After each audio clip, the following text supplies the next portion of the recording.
And we're back. No intro today since we were a little late. So right on time, right on rhyme.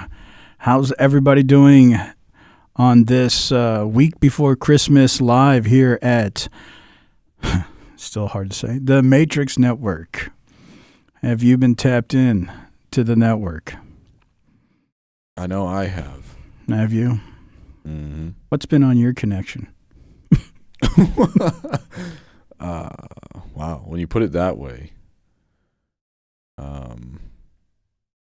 probably my money. It's usually on my connection, and my connection's usually on my money. And so it's like an abstractive mind. It's like a digital mind. Kind of. Yeah. I know some rappers say, they can put your noodles in your lap, like Top Ramen. And so it's like my mind is on my matrix, and my matrix is in my mind. Not on my mind, because that'd be outside, but my matrix is in my mind. Yeah, I think you hit it right on the nail. That's good. I like hitting nails. That's the goal. That's excellent. Isn't it? Well, hopefully everybody else is doing excellent. Prayers. You guys should enjoy this week's episode. It's a little bit more laid back. It's episode 185 this Saturday. Eyes of Entertainment. Hopefully everybody's ready for a good live today. Good laugh. I don't think Colleague's going to be with us next week for Christmas. I might be coming on. If I don't, I'll put it in the Discord. But I'll be helping Santa Claus Santa with his sleigh, unfortunately. Yeah. But that's fine. All is well that continues being well. Isn't it? Mm-hmm. So what's in the chats? Ted B says, watch out for those glitches. Yes. Yeah, dumb glitches. I've been trying to watch out for those. It's hard, when there's glitches everywhere. It's hard to live your life in the Matrix. I said it's hard. I said it's hard. It's hard to live your life in the Matrix. Mm. Colleague going after milk and cookies. Mm. Yeah, somebody's going after milk and cookies. You'll see in this week's episode. Yeah. And he's got his claw in the old cookie jar, doesn't he? Mm-hmm. Iron Man says, yo, time. Then he said, time to unplug, said Ted B. He says, yo, Bill. You guys probably are too young to remember that show from Bill Cosby, Lil Bill. Iron Man says, DTST, daylight toilet saving time. Is it daylight savings time again? No, but it is always daylight savings time when you have no time, because we're stuck in the Matrix, where time is just an illusion. Mm. Ted B says, whistle blows, 2-minute warning. And then Neo TMN says, the Matrix Network is online. Neo is connected. Welcome to the network. Thank you, Neo. Brian Rod said, toilet time is on the naughty list. Has been. Well, I think it still is. Yeah, I know. It has been. Yeah, those guys, I think, are up there with Bill Cosby. I think they're up there with Jeffrey Epstein. I think they're up there with Jeffrey Dahmer. I think they're up there with Jeffree Star. They're up there with Jeffrey the butler. Yeah. The guy who thought he quit, but he didn't. It's harder to quit than it is to start, let me tell you. Is there any more Jeffreys?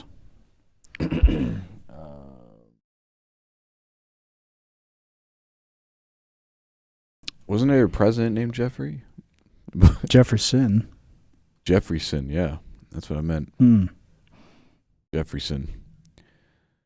That's good. Ted B says, I remember Bill Cosby on I Spy. Yeah, that's true too. He was also on Fat Albert. I don't remember Jeffrey on Fat Albert. No, Cosby. Oh. It's unfortunate. You know, you try to talk with the Gen Zs and Gen Alphas today about Fat Albert. Because I used to get called, when I moved from one location to a next, I remember when the new state I moved to at that time in my life, I had a beanie, and I guess people always called me Mushmouth off of Fat Albert. And that was a long time ago. Now, like, when I try to tell people that, it's like, I know I used to be called Mushmouth and stuff, because I would slur all my words, and I would have this beanie on my face all the time, just like Mushmouth. On your face? No, it was on my head. It was... Yeah, it's about right here, usually. It's like that. Sometimes it's longer, though, like stocking cap stuff. Sometimes not. 6, 7? Yeah, it was about, 6, 7 years ago. Or more, actually, probably. Anyway, that's neither here nor right there. You know what I read this past week about Elon Musk? No, what'd you read about him? He wants to make this projectile shooting apparatus on the moon. Already done it. You know it's what he called a wants? rocket. No, he wants to put it on the moon. Yeah, well, he's got to get his rocket to projectile to the moon first. Right. Yeah. Well, assuming all that, but you know why he wants to do it is, everybody's complaining about data centers here on Earth. They're consuming everything. So a lot of these people, it's like, let's just put it all in space. But you still need the satellites in space. So what he wants to do is create this apparatus on the moon, and it's all made by magnets. And what he wants to do is, it's almost going to be like a mile-long gun, but you put satellites in it, and you shoot it from the moon towards the Earth. And then once it gets towards Earth, the Earth's gravitational pull will pull it into low Earth orbit. At least that's the idea. So they can transmit. So the idea, and I'm sitting here thinking about how this conceptualizes. I don't know how they think any of this is a solution to anything. So we're not going to trash the Earth. We're going to just trash low Earth orbit.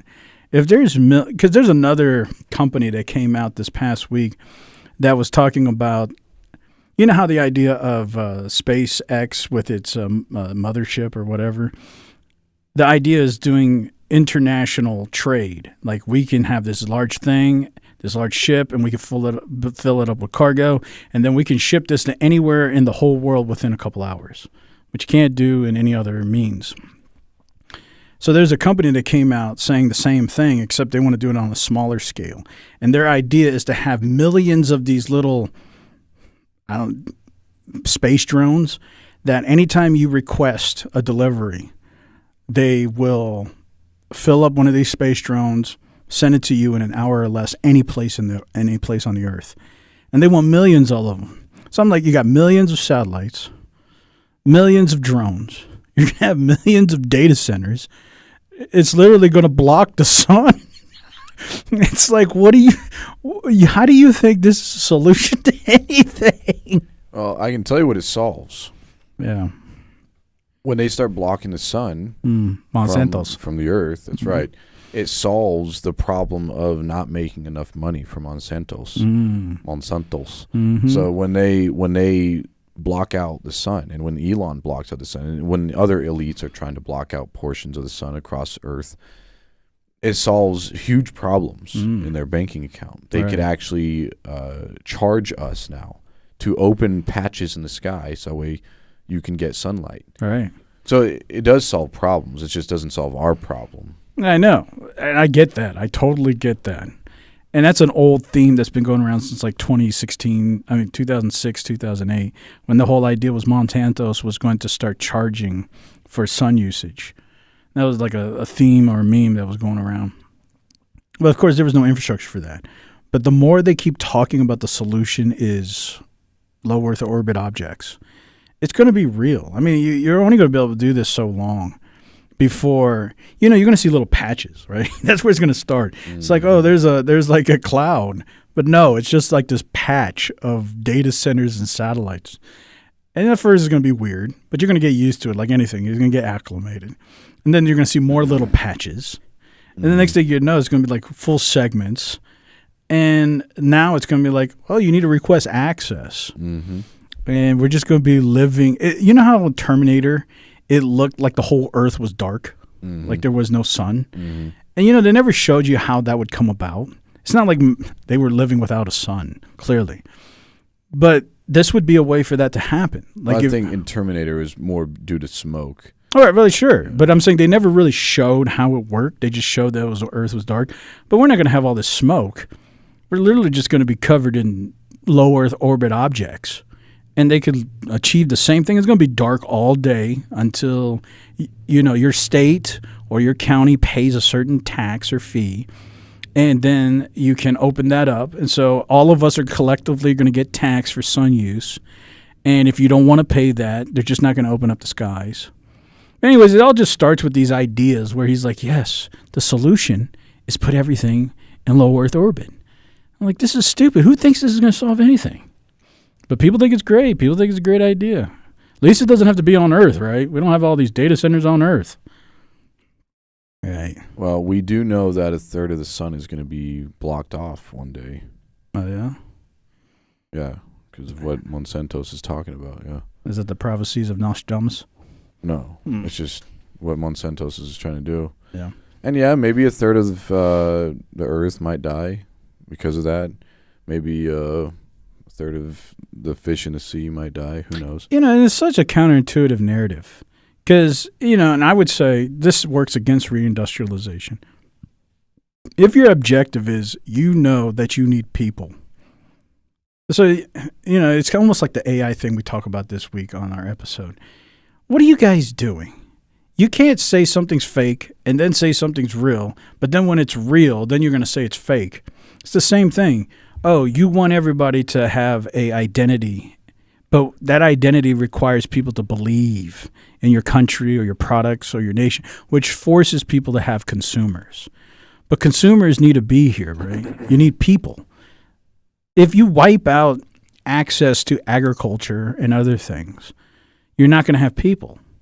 And so you're going to wipe out, and the most obvious are young children and older people. You're going to wipe out these individuals.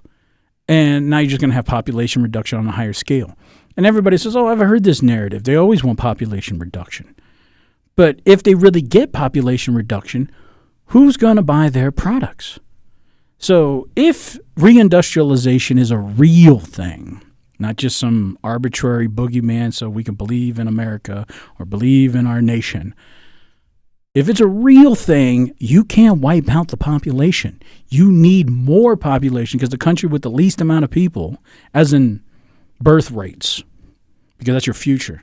If you don't have high birth rates, you're not getting no future nation. It's not real. So that's what I was saying. It's the same stupid thing, 6-7, right? You say you want kids, but then you want to do things that are going to reduce population. Then over here you're saying we need population reduction, but then over here you say reindustrialization, which demands high population. Well, which one is it? What is this stupid thing? Maybe it's both and. It's like, do I punch you in the face or I'm punching you in the face and not punching you in the face at the same time? Yeah, so basically you want to punch somebody who just made a snood remark at you, and they're just getting really nasty. It feels like cat dog. Yeah, so you want to punch them in the face, but without punching them. So you slap them. So that way you can tell the court, I didn't punch him. Right. And technically you didn't punch him. Right. And this is also, you can play word games. So you're doing it, but without doing it. Yeah, but which one do you really want? That's what I'm trying to figure. Do you want more people? Do you want reindustrialization, or do you just want to wipe out people? Which one is it? I don't care. Like what we've talked about many times, they're trying to make babies through these synthetic eggs, embryos, and stuff. So that's what they want. But they're telling us to make babies. They're just not connecting those dots for us. But again, it's like, yeah, I'm hitting you, but I'm not punching you. So do you believe they really just want population reduction? That's the real goal.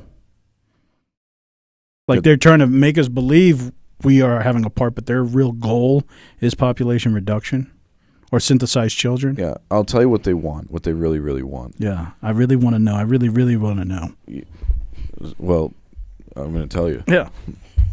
They want less humans and more machines, unless the humans in question are the elites that are wanting things. You're not rich enough to want things yet. I see. Now, if you become rich enough, then you can start wanting things. And so until I get rich enough, I don't deserve it. You just, yeah, you can't want things unless you're rich enough. It's not like, you think about it, you can't, it's not like you want a yacht right now because you don't have that money. What you want are things that you can afford right now. But when you get to this level of top dog ship and you actually run the world, now the things that you want are on global scales. Like, I want that country over there. Oh, yeah, you know what? I want a third of the sun. You know what? I want, when your money can afford things, you want different things, I think. And so are you saying that they want to change everybody to want different things? No, they don't have to. You're just going to want things. It's like maybe people out there have read The Richest Man in Babylon or even Rich Dad, Poor Dad. Great books. Yes, great books. Yeah. But The Richest Man in Babylon, it's a small little story. And the guy actually, the main guy, I can't remember his name. It's been a while since I've read it. But the main guy, he says you just have to curb your wants. So, and naturally, again, poor people want poor people things. It's not like they're over here wanting 19 mansions. But isn't that only because we don't have enough money? If everybody had enough, that's what I'm saying. Yes, that's what I'm saying. Yeah, but what?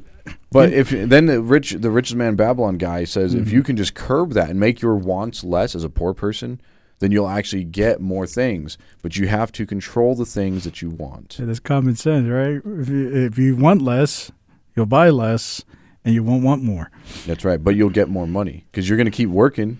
But that's where that thing goes, though. It's like, well, then you're not going to want it. Right. So why would you be working for that money if you don't want a yacht anymore? Right. And then what are you spending this money on? Nothing. Yeah. Whereas the Rich Dad, Poor Dad guy, what's his name? Robert Kiyosaki, I think. He says that you should actually want things. You should stop saying things like, I can't afford that. You actually should start saying things like, I can afford that. Right, the law of attraction stuff. Mm-hmm. Yeah. So you start being attractive. But that's the quandary. It's like, what do these globalists really want from – what's their agenda, though?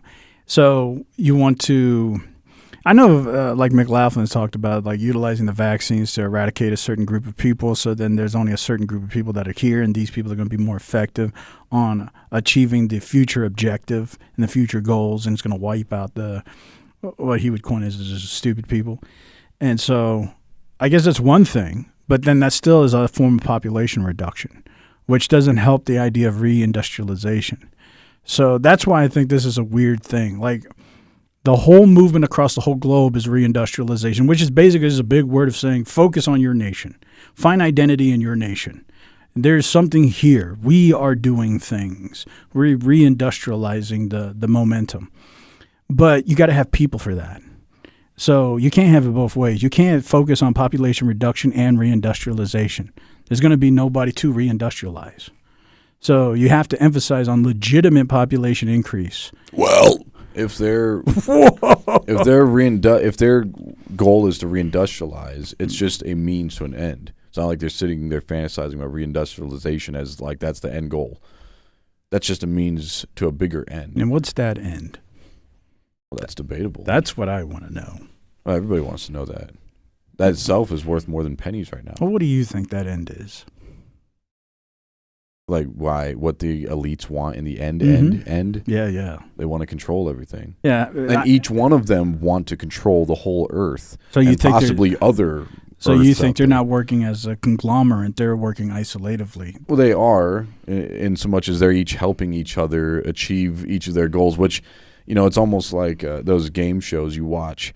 And everybody's competing, but they have to work together, even though they're competing against each other. They have to work together to get to higher altitudes. Mm-hmm. So yeah, eventually, as elites start falling off, kind of like in Monopoly, eventually there's going to be one elite man or woman who rules all the rest, and they're going to end up with all the money and all the power and all the honor and all the praise.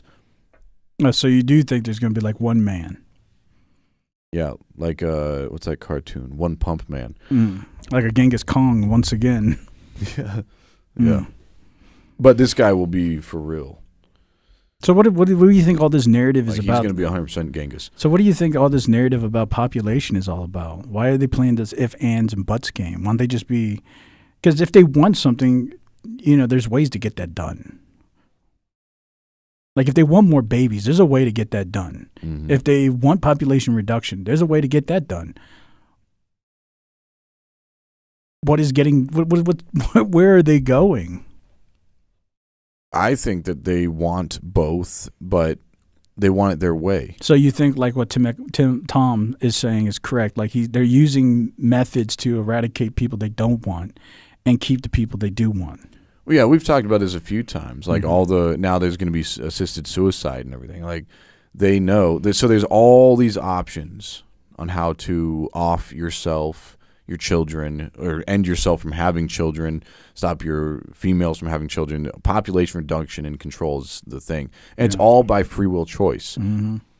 There's this large, broad way that leads to destruction and death. And there's only this one narrow way that leads to life. And that's in vitro fertilization. Whatever it is, I'm saying it's probably stuff like staying away from Skittles, staying away from Kit Kat, maybe even Three Musketeers. Yeah, but what if they, with gene manipulation and they create these synthetic humans? What if they create humans, future humans, these synthetic, well, I don't call them synthetic, they're still humans, but, lab-created children that are immune to all of that? Well, that's it. That's the elite's way of doing it. That's what they want, is lab-grown children. But they know the population's not up for that yet, so they need all the old guys to die off first because they're stuck in the traditions of their fathers. And they need the new guys to come up who are more open to so it's like a replacement ideology. Like, we'll let this train run, and we're slowly going to be mixing the pot with these new, I'm just going to say synthetics, and eventually they will be immune to all of this stuff, and the other people will naturally die off because whatever we're giving them, vaccines or anything else, supplements, cures, never cure, treatments, that's slowly just prolonging a little bit, but it's killing them off. But the new synthetics, they will be already programmed genetically immune to all of this, and we won't have to worry about that. And right now it's not full synthetic yet. There's still a little, some natural in there too. Yeah. Like it's a cocktail, but it's not full yet. I got you. It's like conventional oil or synthetic oil. I got you. Yeah, it's diluted, but one day it will be full synthetic. Let's see what the chats have to say about that, because that's a interesting thought process. But full synthetic means high mileage, so that's we're gonna get a run for it. Well, we won't, but they will. I see. Ted B says 789. Iron Man says you guys should go longer, the same amount of time that you're late. Well, gods be good. We would. Yeah, I know, but the gods aren't good, so. Yeah, we have we're forced by the rabbits to comply. Yeah. Ted B says Rod of God. I think he was talking about that mile-long gun. Or there's Brian Rod. Might be talking about him.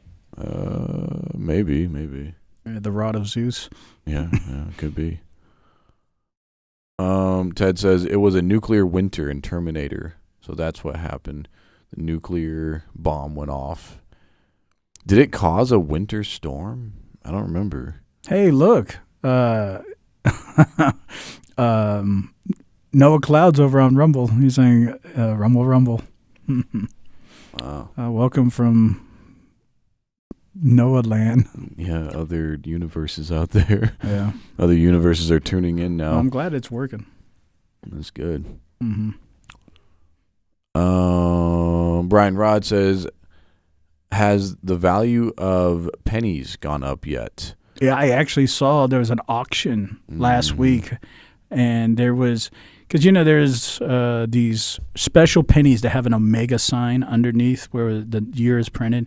They're going for $16 million a penny. Yeah. So were those omega pennies like the last pennies? Yeah. That's why they have okay. Yeah, those are the last minted pennies. That's interesting. Yeah. And 16 million. And they're out there. So, yeah. I ain't scoping it out, but you could always go to your bank and ask them if they have any pennies, fresh rolled pennies. And, I guess it's like the lottery. If you got it, it's $16 million. And they're selling all day. And I can understand why, because there's literally a guarantee there's going to be no more pennies. So that's a legitimate scarcity.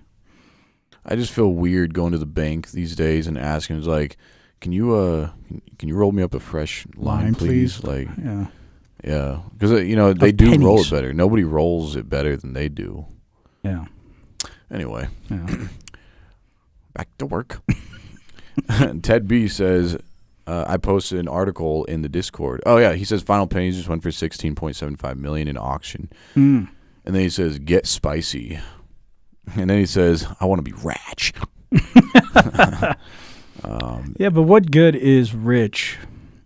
That's that quandary, right? Like you were saying earlier. If you have all the money, if you're born rich, that's one thing, right? Because you've been acclimated to a lifestyle. You've acclimated to the idea of what money can do, and you fully have understood it. So that's a lifestyle. But if you're a normal person, and like if you win the lottery and you're a normal person and you get rich, the issue is that idea of how you've been living continues. If you got money, you're just going to continue spending like you've been spending.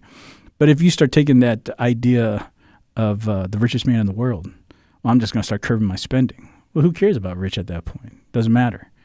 So you're going to obtain, because, the mentality is, I don't know what it's like to have money infinitively. So it makes you think I need to be more careful now that I have a lot of money. But the more careful you get, the less money has any value because you're never going to spend it. Mm-hmm. Yeah, but if you infinitively have been rich all your life, then all you know is you've already had that curved understanding of, well, you got to kind of spend this and that and this and this. And I won't say that's universal. There's a lot of kids that just widely spend because the money is eternal. But well, I've said before, I'm rich in sodium. Are you? That's why I'm so salty all the time. I see. That's But excellent. Ted B says, I want my Maypo. I don't know what that means. Maypo. Maybe he meant mayo. Or maybe Maypo is a slang. I don't know. Make America's people offensive. Yeah, but you forgot the Y. Make America's people offensive. Make America's youth. I think it said Maypo. Yeah, it's M-A-Y. Oh, Y. I just like M-A-P-O. Maypo. Yeah, make America's youth parole officers. I guess. That works for me. Yeah, I don't know. On to the next. Oh, I just lost 3 watchers. Yeah, that's great. Brian says, oh, hold up. What did he say? If I behave well enough, Santa will give me what I want. Colleague actually shows us Santa this week's episode. It's only right. And Santa tried to get what he want. But you know how in that Christmas movie, if you don't believe in Santa, was it the elf? You got to believe in Christmas or Santa's sleigh can't fly. Mm-hmm, mm-hmm. Yeah, and I think he showed us what happens, like on the unedited clip, the real life clip of Santa saying, "Oh, people just don't believe in Christmas anymore." Mm-hmm. And so you guys have to tune in for that. He has exclusive Matrix Network footage of the behind the scenes of the Elf movie, the real stuff, because the Elf movie was just a documentary of the real thing when people don't believe in Christmas. Well, it could have been that, or it was just that Santa was tipping back on Grandpa's old cough medicine a little too much. Well, so was Rudolph, because he slammed right in too. Yeah, well, he's supposed to be guiding. But he his did have a sleigh. red nose. Yeah. You know what that means. Yep. I know exactly what that means. Yeah. Wow. Yeah. Ho, ho, ho. And the truth prevails. Rudolph, won't you guide my sleigh tonight? Yes. With your nose so bright. Wow. It's like a section of the thing. Like I'm like halfway Yeah. in. I need to edit. I need to fix that. Like you can see me over here, like partially. Yeah, through the veil. Oh, Chris, it's perfect. Ted says, I was naughty so I could get coal to heat my home. Yeah, that's a good idea. Sounds like a video game. Like I gotta go harvest some coal Mm-hmm. so I can keep on living. Yeah, it's like that game that kids are playing nowadays, Mind Conf or whatever it's called. Wow, that's a game. Yeah, I think so. That's cool. Ted B says, I think there are battling elites with competing goals. We're the pawns being played against one another. Yeah. Yeah, I but agree. the problem still is the same. It's like everybody's fighting for children because you need consumers, but you can't kill them off. I guess what colleagues saying maybe the goal is we're just not going to tell you we're going to kill them off. We're just going to slowly replace them, and you'll never notice that they're dying off because they're being replaced by synthetics. But when you see our birth rate, we're just going to add synthetics in there. And you'll never know that we add synthetics to the numbers. And so it's going to look like our birth rate's rising, but it's literally real humans are dying off and the synthetics are actually replacing it. But it's going to just look like our birth rate's rising, but they're just being replaced. Well, there's a couple of things that I've noticed. I know other people have noticed too because I've heard them talking about it. But just in the years that I was an Uber driver, I would get Gen Zs and Gen Alphas. And it seems like, okay, so two things. The first thing is you can tell that there's less facial structure. There's less distinguishing marks. Mm. Not every Gen Z and Gen Alpha. Some of them actually look different than the rest, but they all are starting to have this weird, like, rounded face. Like, they look, I don't know. It looks, it's almost, they're not looking like Chads anymore. No, Chads are usually, millennials and up. Most Gen Zs and Gen Alphas don't have that, like, those defining features. Unless you have filters when you're recording yourself. A lot of these kids have filters. You can't tell if they have filters. But a lot of them look the same, men and women. Like, you can barely tell whether someone is a man or a woman in those younger generations. They're just less and less features are visible. So when the Gen Beta generation comes around, it's going to be interesting to see what they all look like. But so that's one thing I've noticed, and other people have noticed too. I think there's even you can look it up. I'm sure there's statistical data showing that there's less features, distinguishing features, and maybe it's just because of propagation. Maybe it's because kids growing up in this world where there is no such thing as gender anymore. Maybe they just aren't trying to follow any gender, so their DNA itself is rewriting itself in the spur of the moment, saying, well, who am I trying to be like, mommy or daddy? Why not have both? Or whatever. I don't know. Right. Anyway, that's one thing. And what was the second thing? It's on the tip of my mouth. You got sucked in by the panoptic goislop. No, I spat it back out. Oh, you talking about the one-eyed cyclops? Hold on. It'll come to me. Yeah. You can say what you're saying. Let me refresh my memory bank real quick. I'm going to have to restart. Yeah. I just think it's interesting when people start thinking about all this stuff going on with all these strange narratives. Because if you, I've talked about it before. I remember now. All right, well, you can go ahead. I was just talking about axioms, like geometry. Mm-hmm. It's a great math, but it works on a presupposition. And that presupposition, if you believe it, everything works. But outside of the matrix of geometry, like if you don't hold this axiom, these fundamental axioms, these laws, it doesn't work. So math is perfect and it's great as long as you believe in presuppositions. And therefore, it's great. And that's what, the only reason I'm saying that, it's kind of the illusions, and don't forget what you're saying, the illusions that are being propagated. All these ideas that are being spun out by all these countries and being spun out by all these news agencies and the governments, they all work because there's axioms. There's like, if this is true, then the rest follows, like deductive logic, creating a syllogism. So if we are dependent on consumer economics, there's your law, right? There's your axiom. If you believe this, All these things follow. But I asked the question of the primacy.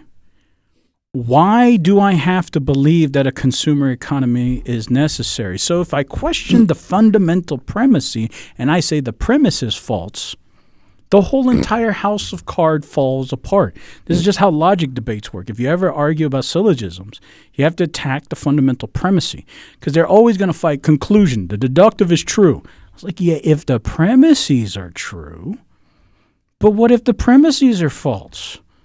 Well, the whole thing falls apart. I'll give you that. If premises are true, it's all true. Because deductive logic is not like some advanced science. It's like if men are mortal and Socrates was a man, that concludes to what? Socrates is mortal. Like, this isn't rocket science. This is just basic. So if your premises are false, like if I said all men are immortal and Socrates was a man, the conclusion would be Socrates is immortal. But that's false. Why? Because the primacy that all men are immortal is false. You have to start asking what axioms are people creating this whole system on, and they're fundamentally forcing you to say, it's all true. But why ain't you questioning the primacy? If the primacy is false, the whole entire house of cards is false. Anyways, what was your point? I didn't want you to forget it. Yeah, it was going off of what you were saying before I started. It's what got me onto that track, which is health and what's happening with the youth of America.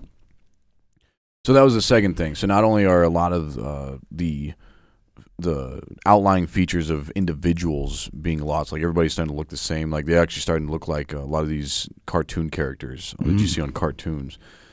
So that's the first thing. The second thing that I've noticed, and a lot of other people have noticed, is the health problems. The Gen Z and Gen Alpha, and this you can find data on. They're the most. They have the most prescriptions being dealt. They're on antidepressants, all those antis out there. The whole list of antis out there. And not only that, it's so much so that when they made the final Terminator. Remember when we tried to watch that last Terminator movie a while back? Mm-hmm. Yeah, and it had this. The main character was this person. You couldn't tell their gender, and them, whatever it was, Wumbo. Yeah, came back in time to save the world, just like in all the other Terminator movies, but you couldn't even tell what this thing was. And then this person almost dies right off the bat. Because why? Because they need their meds. Right. So this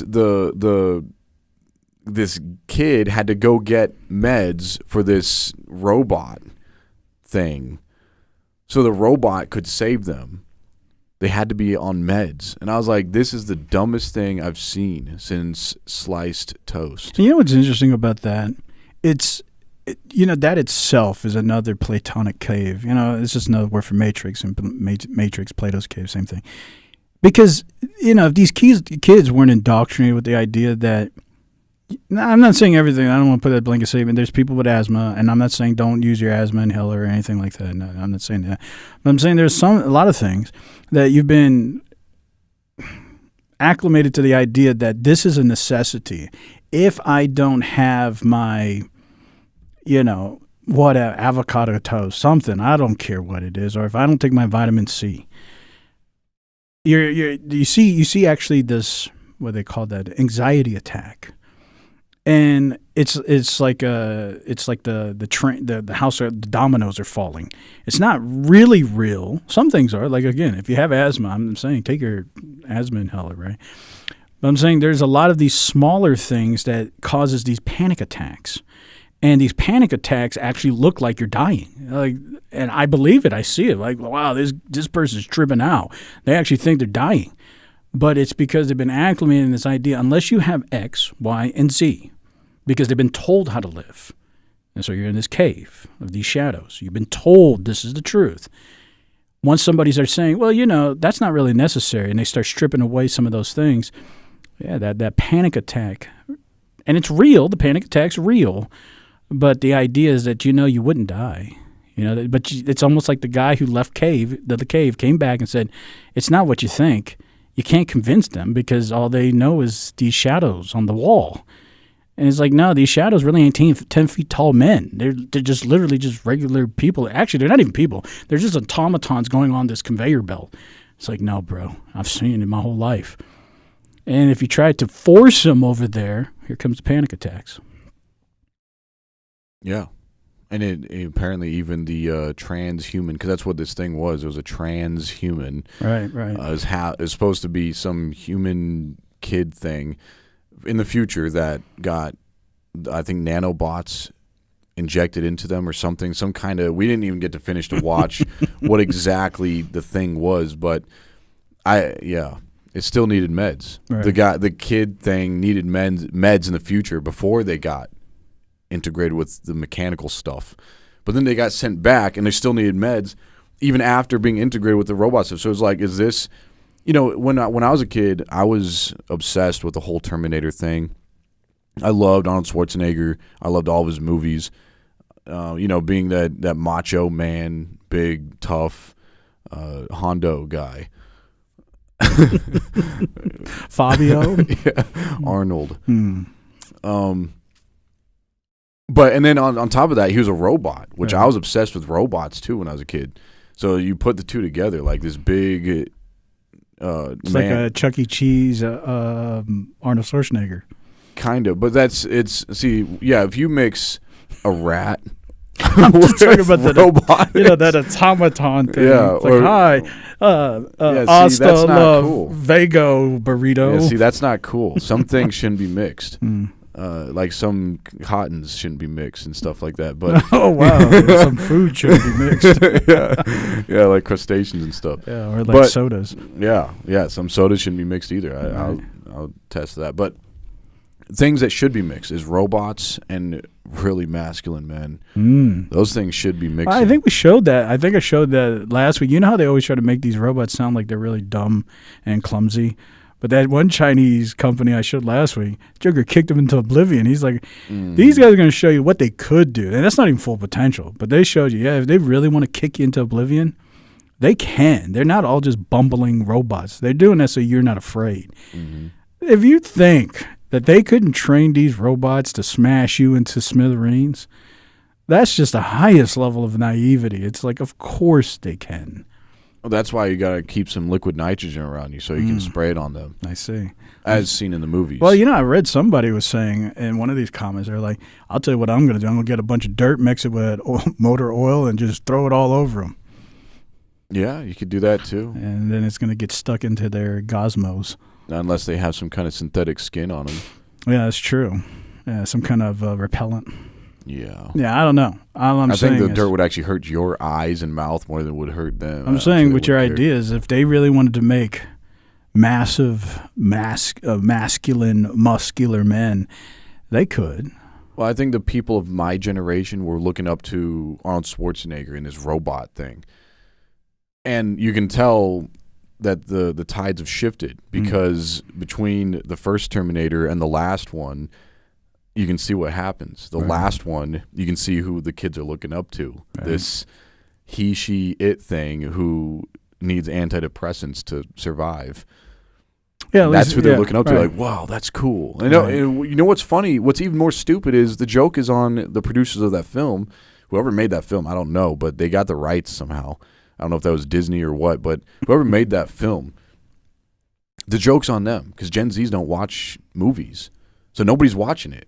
We couldn't finish watching it, and there's nobody left. If millennials and up aren't watching it, and Gen Zs and them aren't watching TV, they're just on their phones all day, then nobody's watching it. Well, that even goes to modern movies. Like, look what happened with, what was that modern flop of the Disney's Snow White? Yeah. Like, nobody even watched that, and that was for their own people.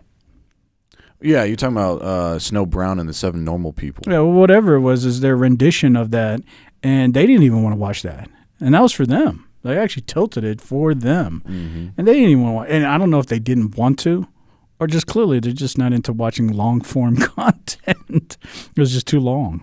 Well, we've showed videos of there's one guy who he's a theater teacher, and he was talking about how he's struggling because he's teaching high school theater, and he's making these movie references, and none of the kids, like classic movies that everybody's seen, none of the kids have seen any of these movies. They never even heard of it. So he'll be quoting scenes, and it's like, this is what you're doing. You're in theater.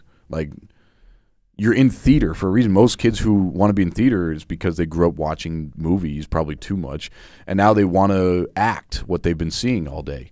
So they go to theater.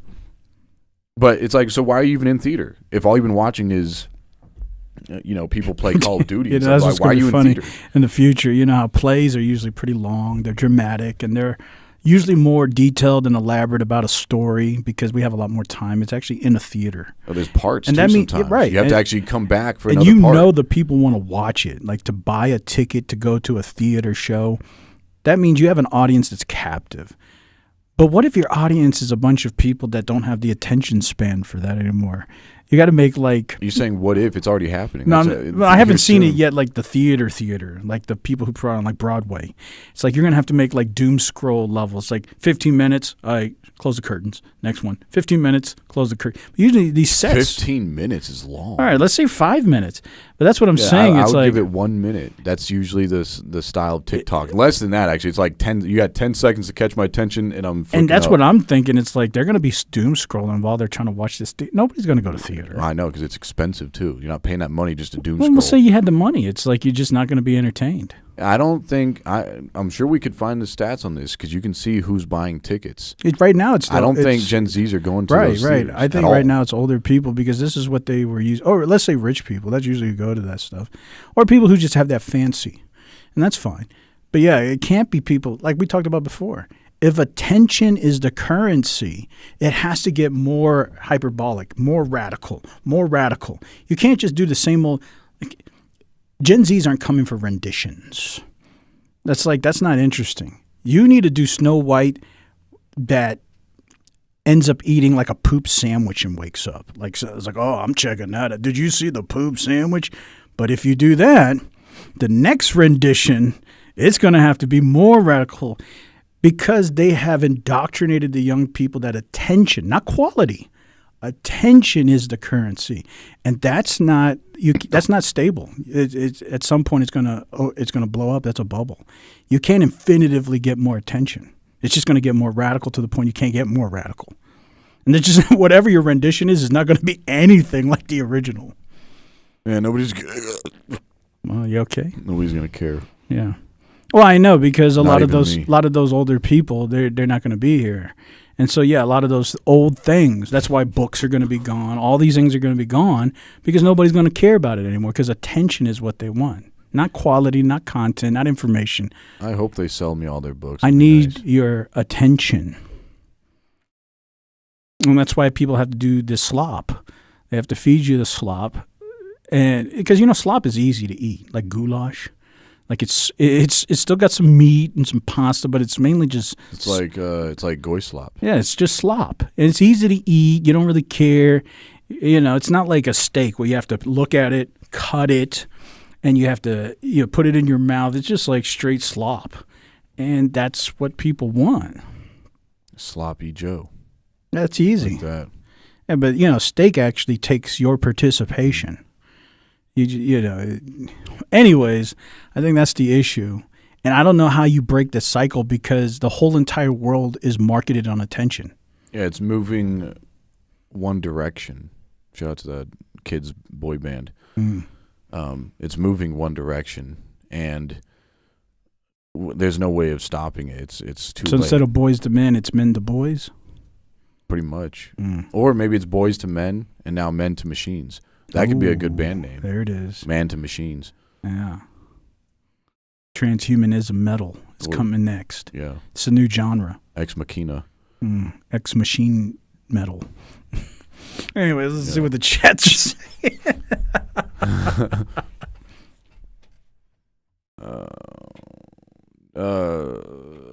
Ted B says atomic bombs cause. Oh wait, yeah, atomic bombs cause nuclear winter because all of the debris in the atmosphere.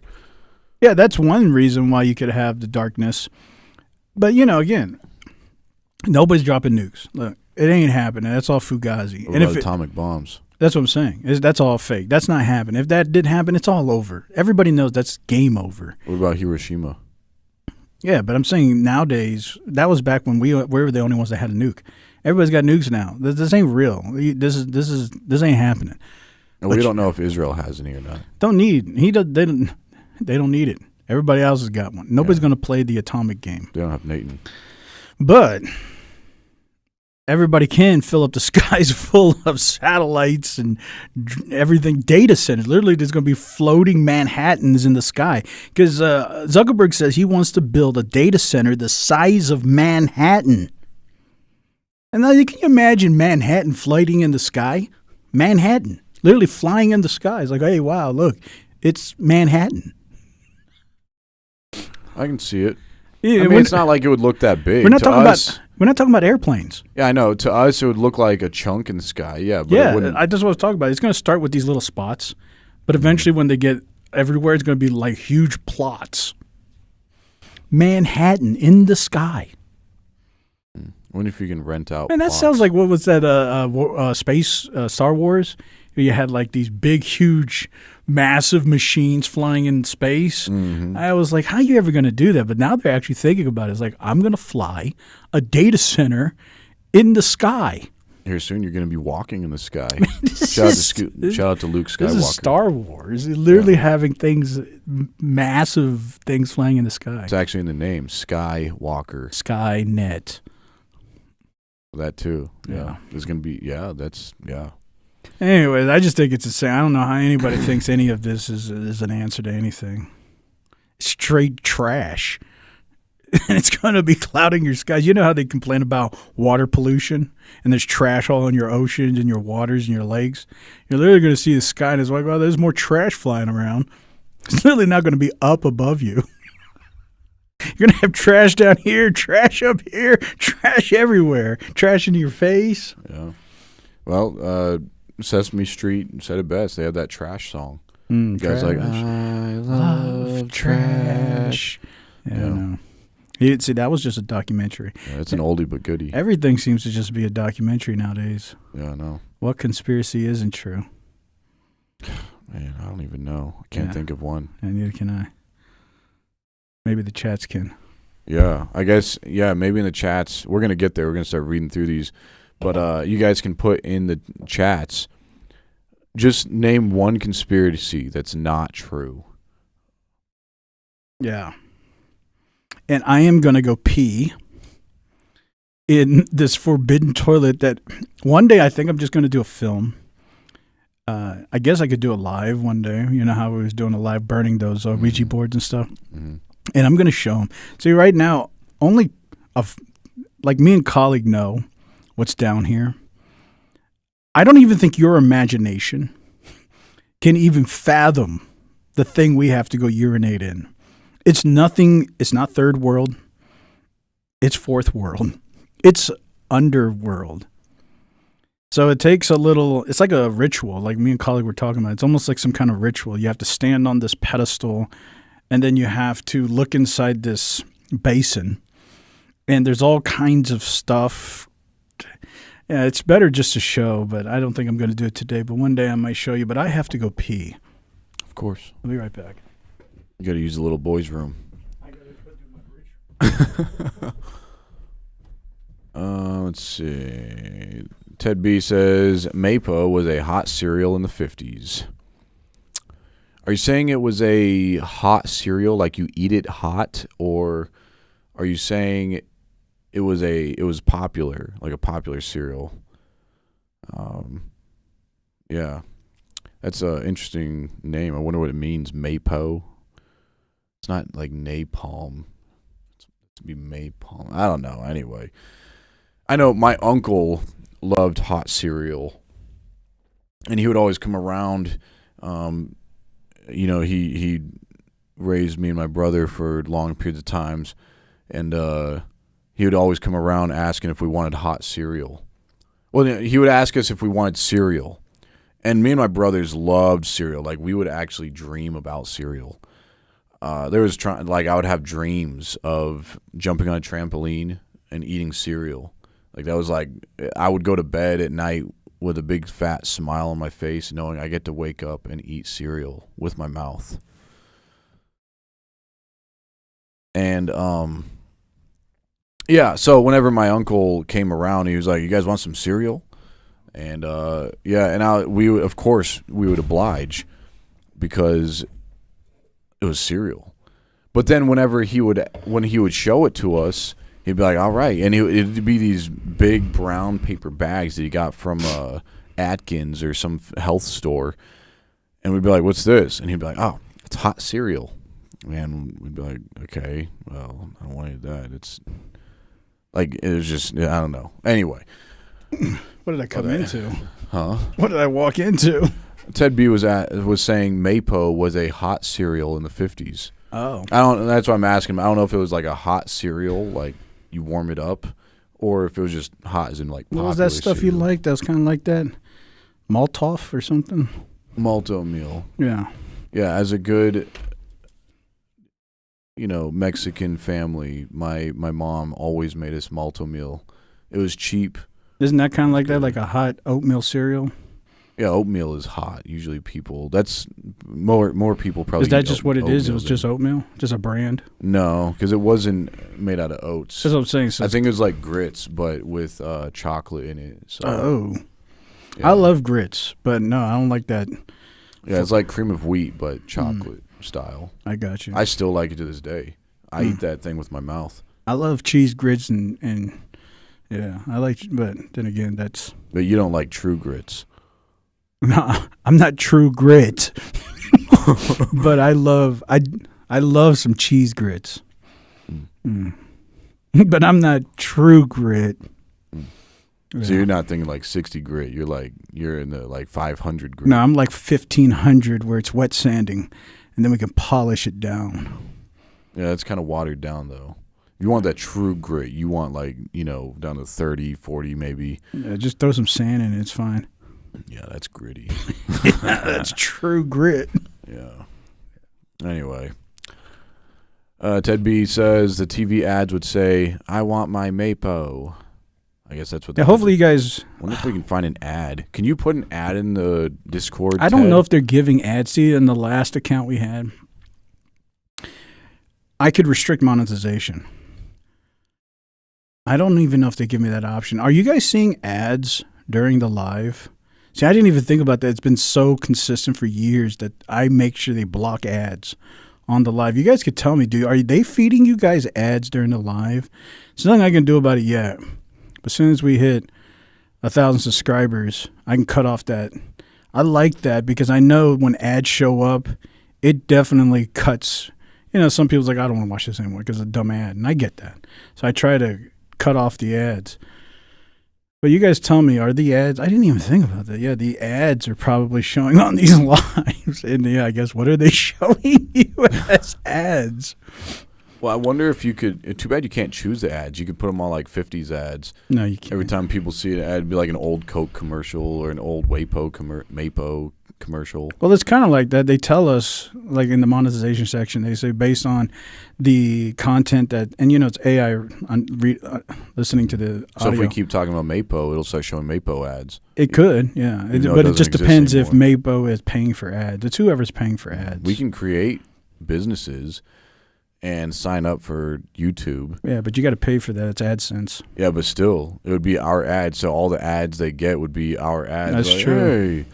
Hey, thank you for tuning into the Matrix. Are you tired of ads? So are we. So we decided to buy the ad space. Yeah, and then we'll talk, and then we'll actually add a Mapo ad. So we'll actually put the old ads that don't exist anymore up. It sounds like a Matrix instead of a Matrix.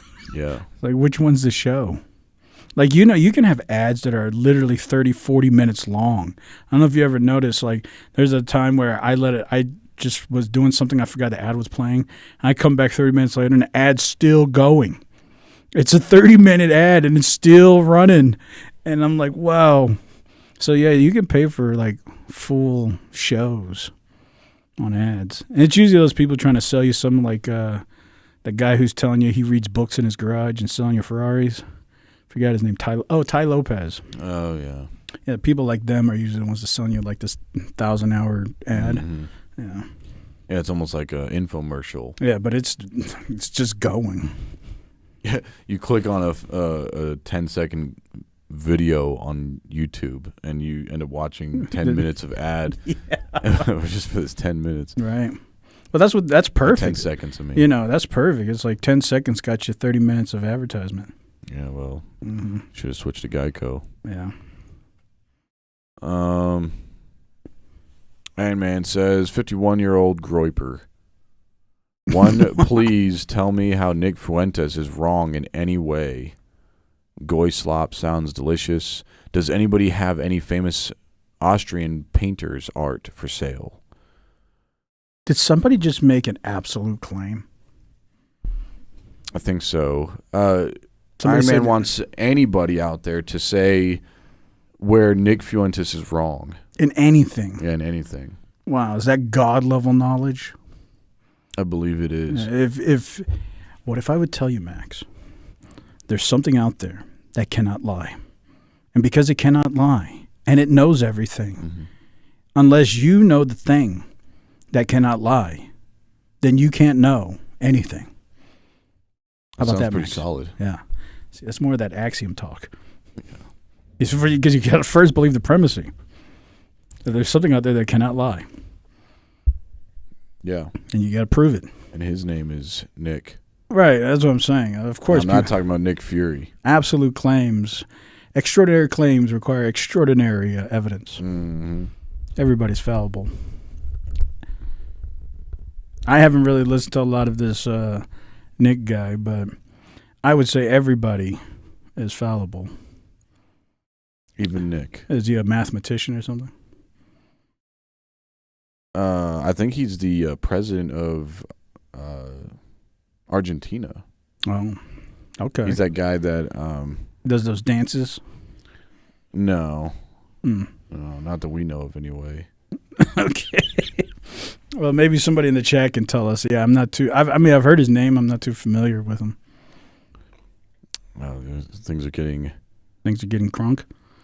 Yeah, I'm gonna start reading some more. Okay. All right. Let's see. Ted B says, Bill, I don't have a channel. Oh, this is responding to something else. Yeah, if there's inner conversation, you can skip all the inner logs. Yeah. Iron Man says, go do research on Magnus Hirschfeld. Wow. And then he said, oh, that might get monopolized. I go to the... Oh, that's responding to Ted. Let's see who Magnus Hirschfeld. I never even heard of that guy. You haven't heard of anybody? I really, it's interesting. I really don't. It's got to be... anyways, I read very particular people that I believe have very particular information that tries to be apolitical, which is very difficult. But when you're writing like papers and dissertations, you got to kind of do that. But yeah, a lot of this stuff, you guys tell me who it is, because I'm not being facetious. A lot of this stuff I don't know. You can, and I guess that's a whole nother thing to defeat the authority fallacy. You don't have to know people to know something. If I don't, or if colleague don't know somebody, that doesn't mean we don't know the content of information. And that's a part of an echo chamber too. Oh, you don't know that guy? You probably don't know nothing. And that's not necessarily true. That's another one of those false axioms. I know we've been accused. Well, let me rephrase that. Yeah, we've been accused. There was that channel that recently got swatted. It was Toilet Time. Those guys used to say a lot of things that would get taken, or maybe it's just pure coincidence. Glenn Beck, Ben Shapiro, and all these people, a lot of other podcasters out there would say things that our channel was saying, coincidentally. Stuff that nobody was saying, then we would say it, and then now a bunch of people are saying. Maybe, again, but we were, let me rephrase that. Toilet Time was accused of Be careful now. plagiarizing that content. But you can check the dates, and we kept checking the dates ourselves. We're like, well, Toilet Time is saying this stuff like 2 months before everybody else. And it's interesting too. I would often hear the way Toilet Time would say things, the exact phraseology would be repeated out of Glenn Beck's mouth. I was like, this guy. It was almost verbatim every single time. Where everybody else is saying something, the same thing, Toilet Time would say something different. And then I would hear it coming out of Glenn Beck's mouth, and I would hear it coming out of everybody else's mouth. So and Glenn Beck specifically, Ben Shapiro did it sometimes. And we know they watch our channels because Ben Shapiro actually commented on one of our, he did a quick thing on one of our clips on AI. He actually commented on it. So we know he's watching our stuff. We don't know how much. We don't know what he's actually doing with it. But we know he's watching it. Glenn Beck, I'm very confident he's watching, why do I keep saying our stuff? Toilet Time stuff. Because, again, the verbatim plagiarism. And you can fact check it by the dates that it's published on YouTube. Anyway. So Magnus Hirschfeld was a pioneering German physician and sexologist who is remembered as a central figure in the early movements of the LGBT rights. He co-founded the organization called the Scientific Humanitarian Committee in 1897, which is considered the first advocacy group for the rights of sexual minorities. In 1919, he established the Institutes for Sexual Science in Berlin. It was a groundbreaking center for research, medical treatment, and counseling. It's also provided early forms of gender-affirming care and performed some of the first record gender-affirming surgeries. The terminology he is credited coining is transvestite in 1910 and was one of the first researchers to argue that gender identity is distinct from sexual orientation. And he was identified and ostracized because he was a Jewish man and was the primary target for the Nazi Party. So that's who Magnus Hirschfeld is. That checks out. Did he help make the Terminator movie, or? He coined the term transvestite in 1910, apparently.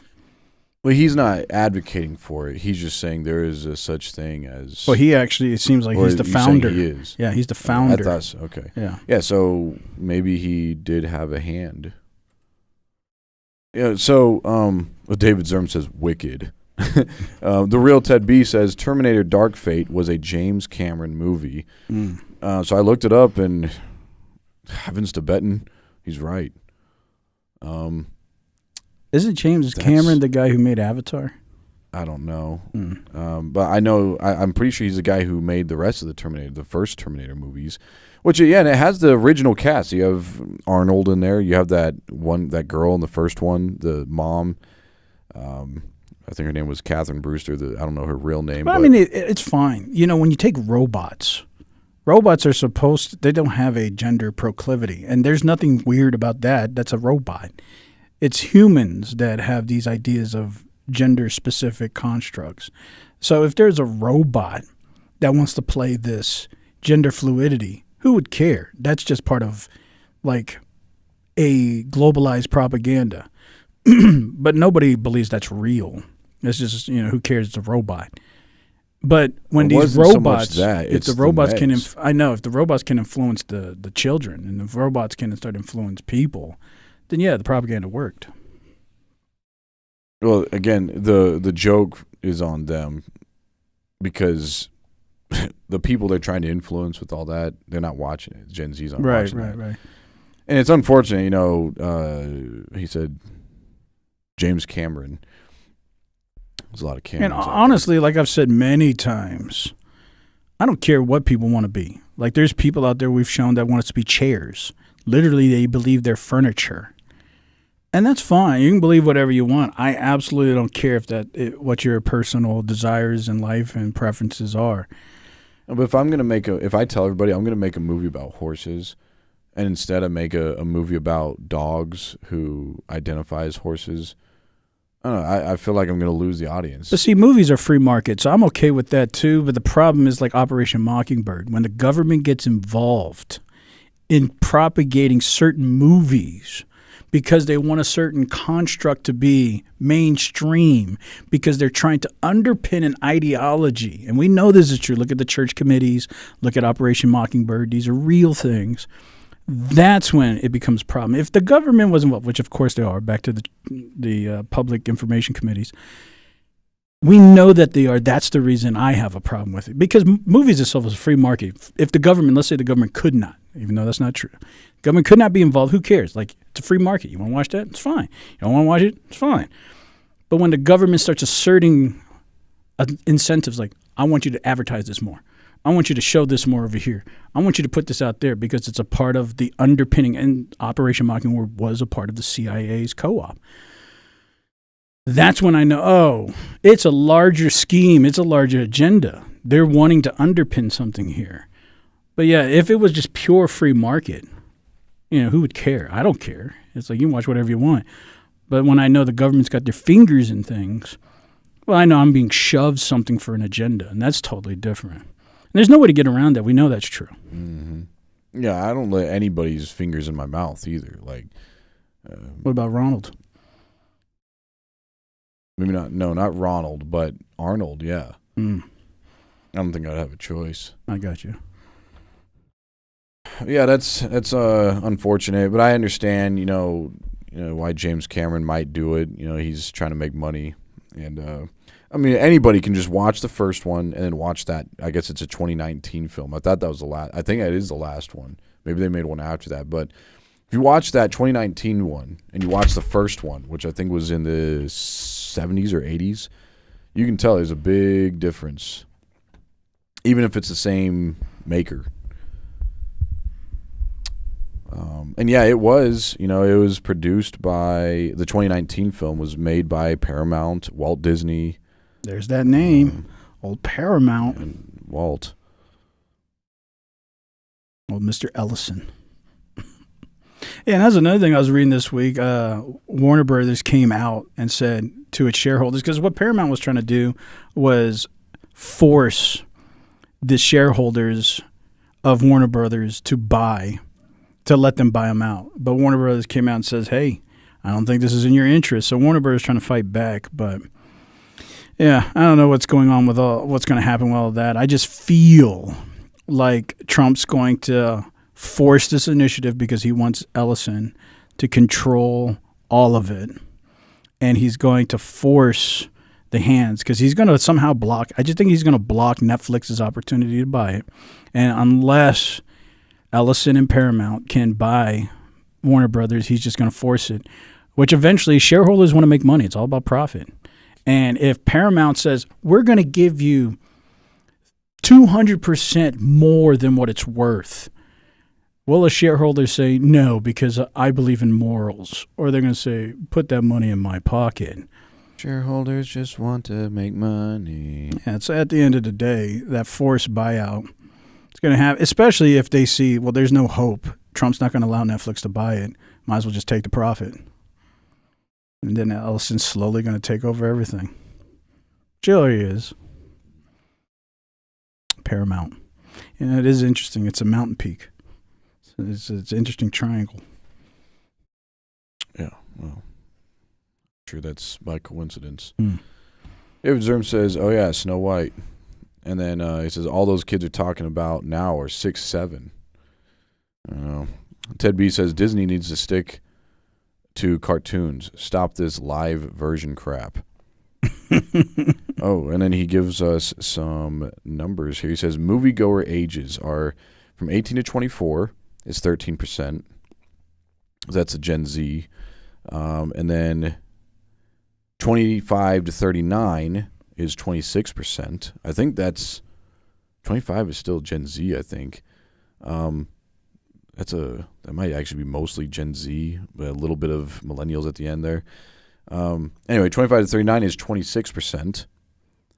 40 to 49 is only 15%. 50 to 59 is 13%, and then 60 plus is 14%. That's still seems kind of interesting. diverse. So I guess the millennial crowd are the people that are going to movies the most. I don't know. I feel like a lot of well, millennials, that might make sense because they're going to be older. They're going to be like anywhere between 40 and 30. So that a lot of that's nostalgia because they're that weird gap. So they have a lot of like, I want to remember a time. Or Gen Z's they don't have that yet. They're still in this age. They never will either. Well, there could be whenever there's like super simulation. Then they'll be like, I want to just go watch a regular movie. It's still simulated, but it's not the super simulated. But that's going to take a generation from here. But like millennials still have this nostalgia, like you. You say I could watch Chuck Norris, or I could watch Terminator. That's still a movie genre era where they're like millennials want to feel that nostalgia still because there's something about that time period that they might really enjoy. Something feels more real. Yeah, but the people, Gen X's and Boomers also watched TV. Yeah, but their movies were different too. Like what would they watch? Something like a Mega Man or Charleston Heston type of movies and stuff like that. And those I watched those too. Yeah, but that could be by force. But that was free will. But the movie aspects, like the content, how it was produced, what's the agenda in the movie, like there's layers to how strong certain agendas are being pushed in movies, and I think that's connected to nostalgia as well. Yeah, there's a lot of black and white movies and shows that I know people are watching because they were famous back then. Mm-hmm. Three Stooges. Everybody, even Gen Zs might not know who Three Stooges are, but most everybody else does. Abbott and Costello, Laurel and Hardy, these old MASH, who hasn't heard of MASH? Yeah, but you couldn't get people to watch it because a lot of these older shows have a lot of dialogue, a lot of conversation. There's not a lot of attention. It's like you have to focus on what this person's saying so you can get the joke that this person's saying. So what's the problem? Why aren't older people going to the movies? No, is MASH a movie? I thought MASH was a show. No, but I'm saying it's still you're sitting in front of a tube. Like example would be something like Chuck Norris. Like that's just a Rambo. That's like straight action packed. Like you don't have to pay attention much. That's almost like the modern day version of doom scrolling. Like it's just action packed. And it's hyperbolic, and everybody's getting destroyed. And you kind of know the plot, but you want to see it anyway because the good guy wins. But there's no predictability. There's no mystery. It's just straight Rambo. And that's why there's actually, the connotation, you just want to get Rambo on it. Or Chuck Norris never dies. Those kind of things. Yeah, well, you want to get ham on it. Right. Well, that's a modern thing. But you see, I get that. But that would be the nostalgia for an older generation. Well, yeah, they drew First Blood, not me. Right. But millennials, Shout out to Rambo, First Blood. They start migrating more into different contextualizations. Sylvester, just on a side note, Sylvester Stallone was another big guy. Like, he's big. Yeah. Hey, look at his shoulders. What's his name? Rocky. And Judge Dredd. Rocky's another thing. Like, what's going to happen. There's a lot of predictability, but you just are caught up in that underdog. And a lot of these older movies are underdog connotations. That's what I'm saying. So you're telling me that, I guess, Ted, is that what these numbers are showing? Is that what people your age and Bill's age, you guys didn't see Rambo in the theaters? You guys didn't see Judge Dredd in the theaters? You didn't see older movies in the theaters? Like, is that theaters are just never a thing? Because 14%. Yeah, but Judge Dredd is kind of like a millennial low time period, like Blade Runner. That's still millennial time periods. You got to get back in the 80s. Yeah, let's go to older movies. There's a lot of older movies, that black and white movies. Now, that's where I usually draw the line. Well, not black and white. Like in the 80s, that's not black and white, but that's still a certain type of. Well, yeah, I'm just using movie. a bookend. I'm using it as a bookend. Right. Like, I know people are in the theaters catching a flick. Yeah. Well, I don't think they're showing any of those things in flicks anymore. Well, what about Netflix? Like, you might have to watch A&E or something to get those black and white flicks. We just watch Netflix. It doesn't matter. I'm just trying to figure out. Those numbers seem a little odd to me. But it does make sense. Like, I can't imagine Gen Zs wanting to watch something like Mad Max, the original Mad Max. That's a little, and it's like hyper predictable, just a bunch of action, and there's nothing relative to like the new technology, new schema, everything is just archaic. What And about it's hyperbolic too. the original War of the Worlds? Was a great movie. It was really scary. The Day the Earth Stood Still was another one. Yeah, I mean, see, they remade some but of these a lot because of those movies, they were so good. Like I've said, a lot of those movies require context. Like they have info dumps. You got to pay attention. You got to listen to the I narratives. understand. And We're they're saying not the doing same that. thing. What I'm saying is, why aren't? I'm sure he's responded now. I haven't got there yet, but I'd be curious as to why Ted and Bill and all the other old people watching our show, older than us anyway, not old. It's subjective, but people who were alive in those times, were they not going to watch War of the Worlds, black and white, in theaters? Oh, you're talking Was about that back just- in like the 80s and 90s? That's what I'm saying. This whole time is what I've been saying. Are they talking Have about they- today? No, why haven't they been watching those in the theaters? Well, Was it just 14% back in the day, no, too? I don't think. I think that's today's stats. Okay, so maybe that's it. Yeah, There's yeah. just I think he nothing good. says these are current stats. These are Okay, current I haven't gotten stats. to the bottom of the. He said back in the bucket yet. day, I went to the movies at least once a week. Yeah, that sounds about right. Yeah. Yeah, so you'd have probably, I would even say maybe 90% of people in that age group, as it says here, 50 to 59 or 60 plus, 90% of them, I would imagine, were going to the movies. Like, it's not like there was any. What else is there? I guess I mean, think- there's a lot of things to do, but I mean, not like today. I think we're seeing it though. Like if you watched the modern like Gen Z movie, right? Like a modern one, like something made in like 2025, 2020. Like you've seen it, right? No, I have. haven't. I've saw a couple, and what I've noticed I've is seen that previews for them. I'm like, that is. well, I've seen a couple, man. and what it is like you got to see. There's purple lights.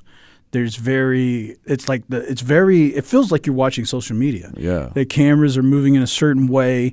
Everything's to keep things dynamic. Nothing can be static. You can't have long conversations. Every conversation is like about 30 seconds, and then you have to move to the next scene. It's less than that. It's yeah. like constantly the Ice Cube, alien movie. Yeah. Oh, yeah. That's a whole nother thing where they start making movies just about screen projection. Everything's based on like a Zoom call. Yeah, but you pull the things. There's just all these things going on. Right. Like when you go on Facebook or somewhere else, you'll see people split screen. So we'll be talking, but there's like someone playing video games underneath our screen. That's what they did on that Ice Cube movie. It looks like I haven't seen it. But everybody our age and older is making fun of it. And the only people that could stick up for it aren't watching it because they're not watching. So it's like, again, who is your audience? But that's what I'm Disney. saying. Like, I think you can just see it. Like older movies, a lot of context. Like you have somebody like Albert and Costello's kind of stuff. You have to listen to what they're saying. Or even that guy, Charlie, whatever, black and white guy. He didn't even talk. Chaplin. Yeah, he didn't even speak. Like you have to really now pay attention. The guy actually painted on a mustache. Right. But what I'm saying is if you look at the progression of time periods, it's like people just were fascinated by motion pictures and they were just glued. They were paying attention. And then there's more like Alfred Hitchcock, like you got to pay attention to the story and the narrative. And then you get more into like hyperbolic war scenes like Mad Max and Rambo. And then you get into like hyper dramatization of the future like Blade Runner and Terminator.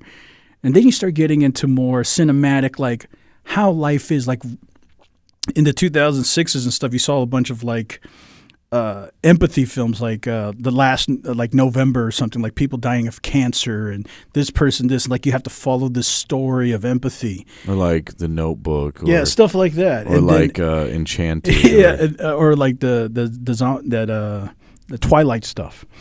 And then you move to today where it's just like, it doesn't matter what it is. It's just fast. It's moving. Everybody's on their phone and it's socially interconnected.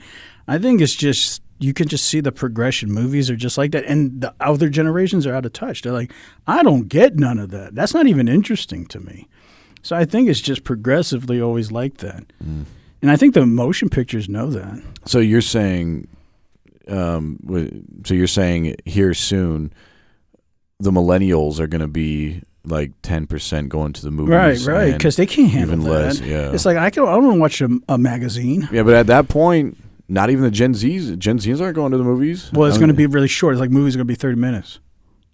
That's. Well, it's going to be 30 minutes of very fast-moving, action-packed stuff. I mentioned this before. I'll mention it again just in case. Maybe, yeah. Anyway, me and my kids, my wife, and some other. There's a Gen Z lady there, and we tried to watch Chucky together as a family.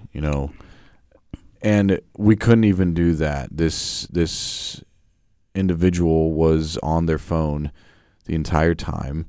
And then about 30 minutes into the movie, there's blood, there's nudity, everything anybody could want.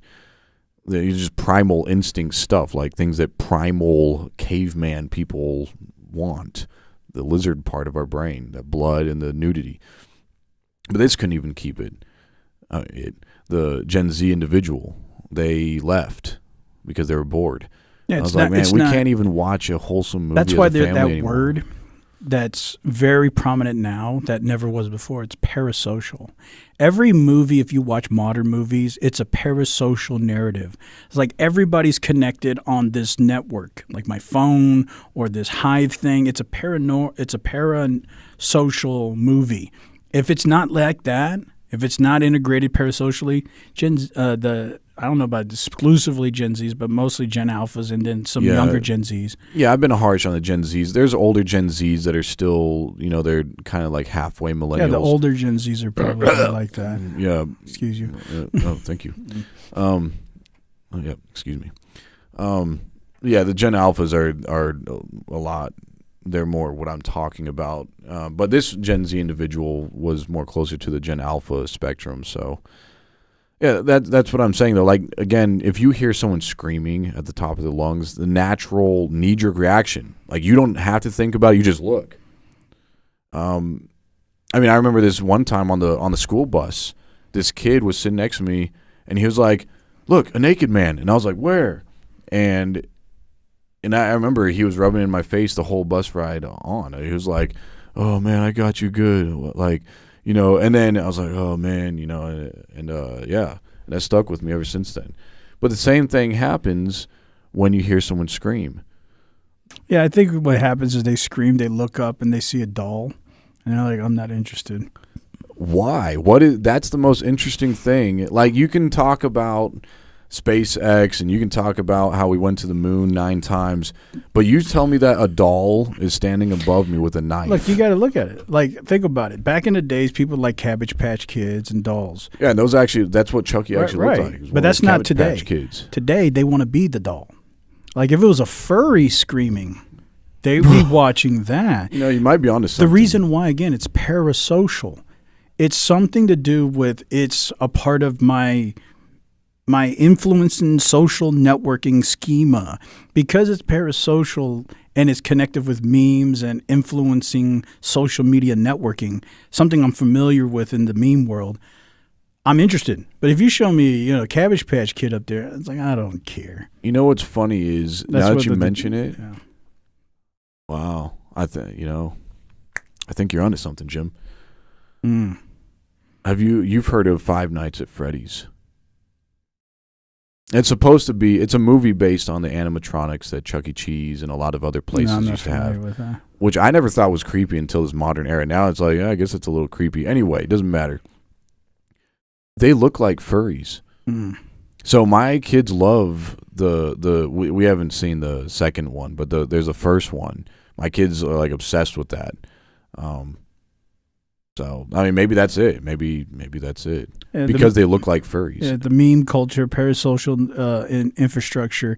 And you already know these multi-billion-dollar media companies. They know psychology better than all of us. This is how they make money. So they know. And, of course, they're not trying to market us. They're trying to market your children. It's just like cereal.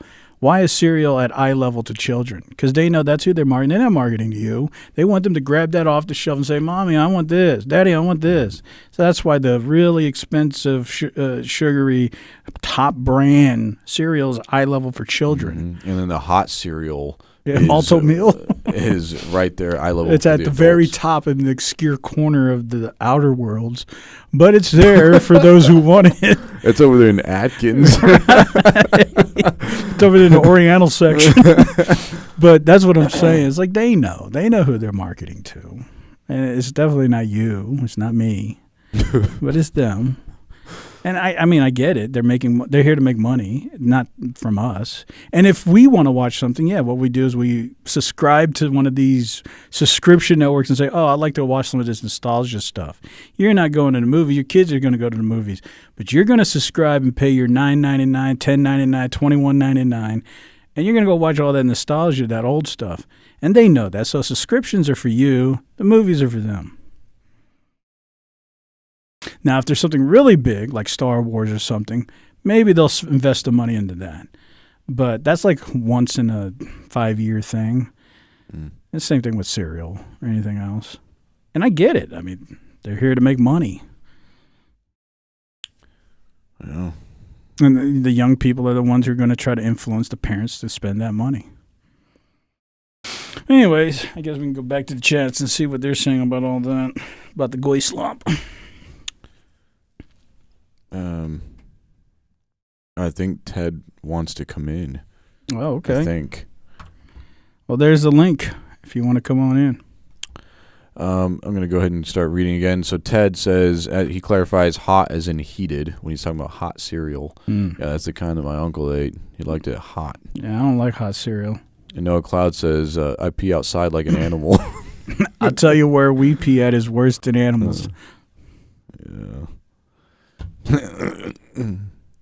Yeah, one of my friends was getting on to me the other day for peeing outside of our second-story window. I was like, okay.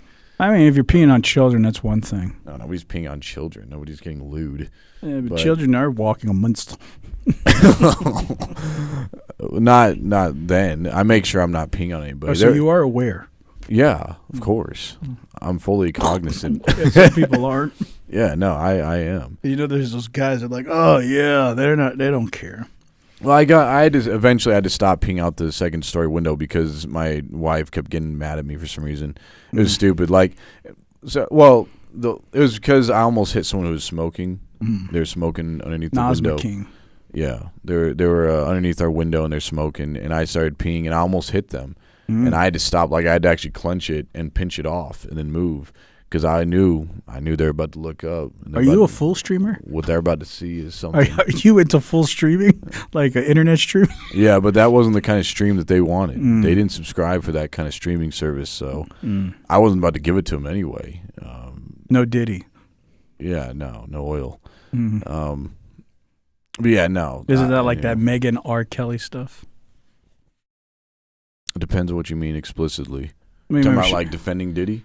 Yeah, she was saying, Jeffrey Epstein, he really wasn't into like 8-year-olds. Oh, yeah. Like they were barely legal. Or they were almost legal. Yeah, so it's okay. Yeah, no, he wasn't in the 8 years, maybe 14. Yeah, they were post-pubescent. That's right. They did hit puberty, okay? So I don't know what all the fuss is about, right? Shout out to R. Kelly. Excellent. Megan R. Kelly. Ted B says, it's a blend of cracked oats and baked maple chips served hot. It was usually the first food for infants. Wow.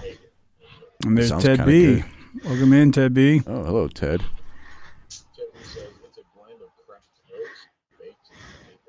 Welcome in. Do you hear us, Mr. Ted B? Oh. You guys? Hey, how you doing? Can you hear us? Maybe I didn't enable it right there. Can you hear us now? Yeah, I can hear you. All right. Good. Oh, there was a... You're not into golden showers out the window.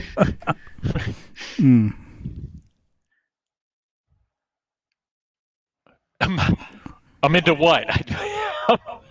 I'm not into what? You don't pee out windows, do you?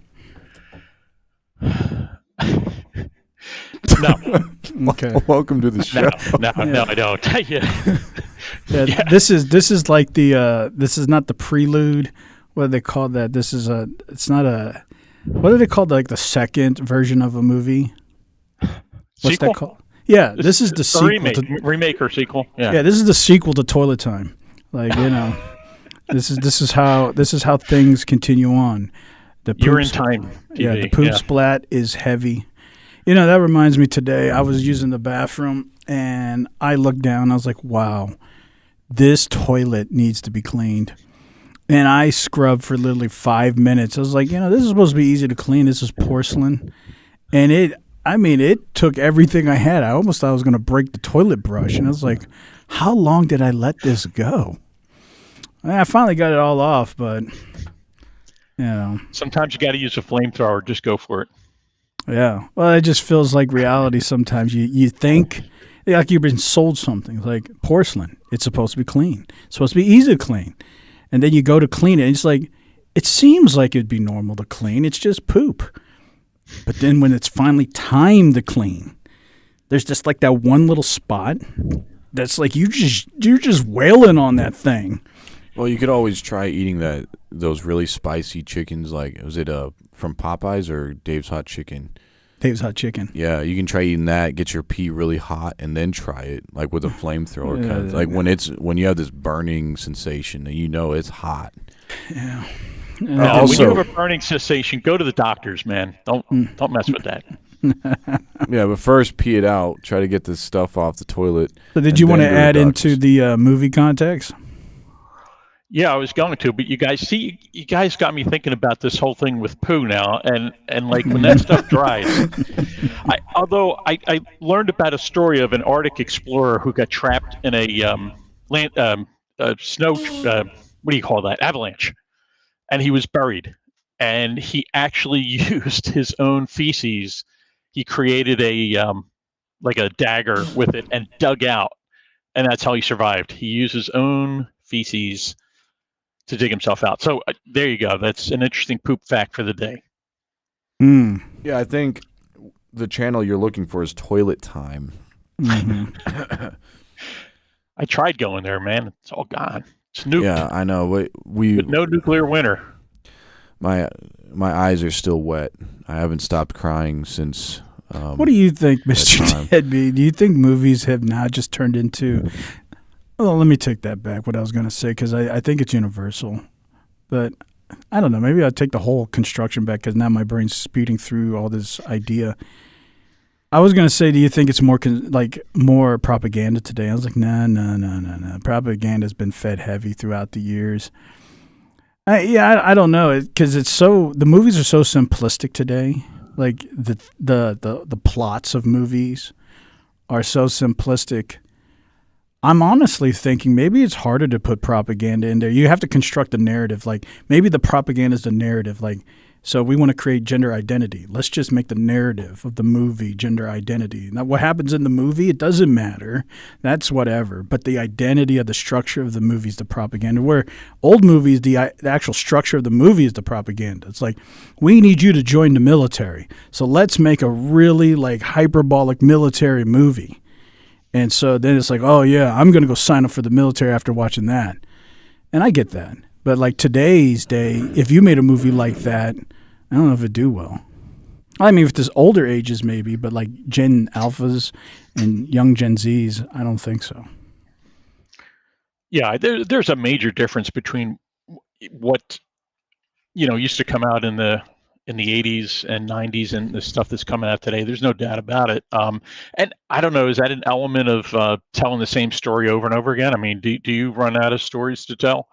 I mean, wasn't it Campbell who talks about myths and says there's only so many myths and it's just a retelling of those myths? So, I mean, I guess it could be the problem that, movies have been around so long that, we're running into that issue.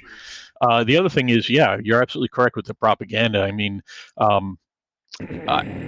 think it was more cleverly built into some of the movies. I mean, War of the Worlds, talking about the original version, I think it was 57, 58. That movie was awesome. And I think it was a veiled. A lot of the science fiction that came out at that time was supposed to be about invasion from these Soviets.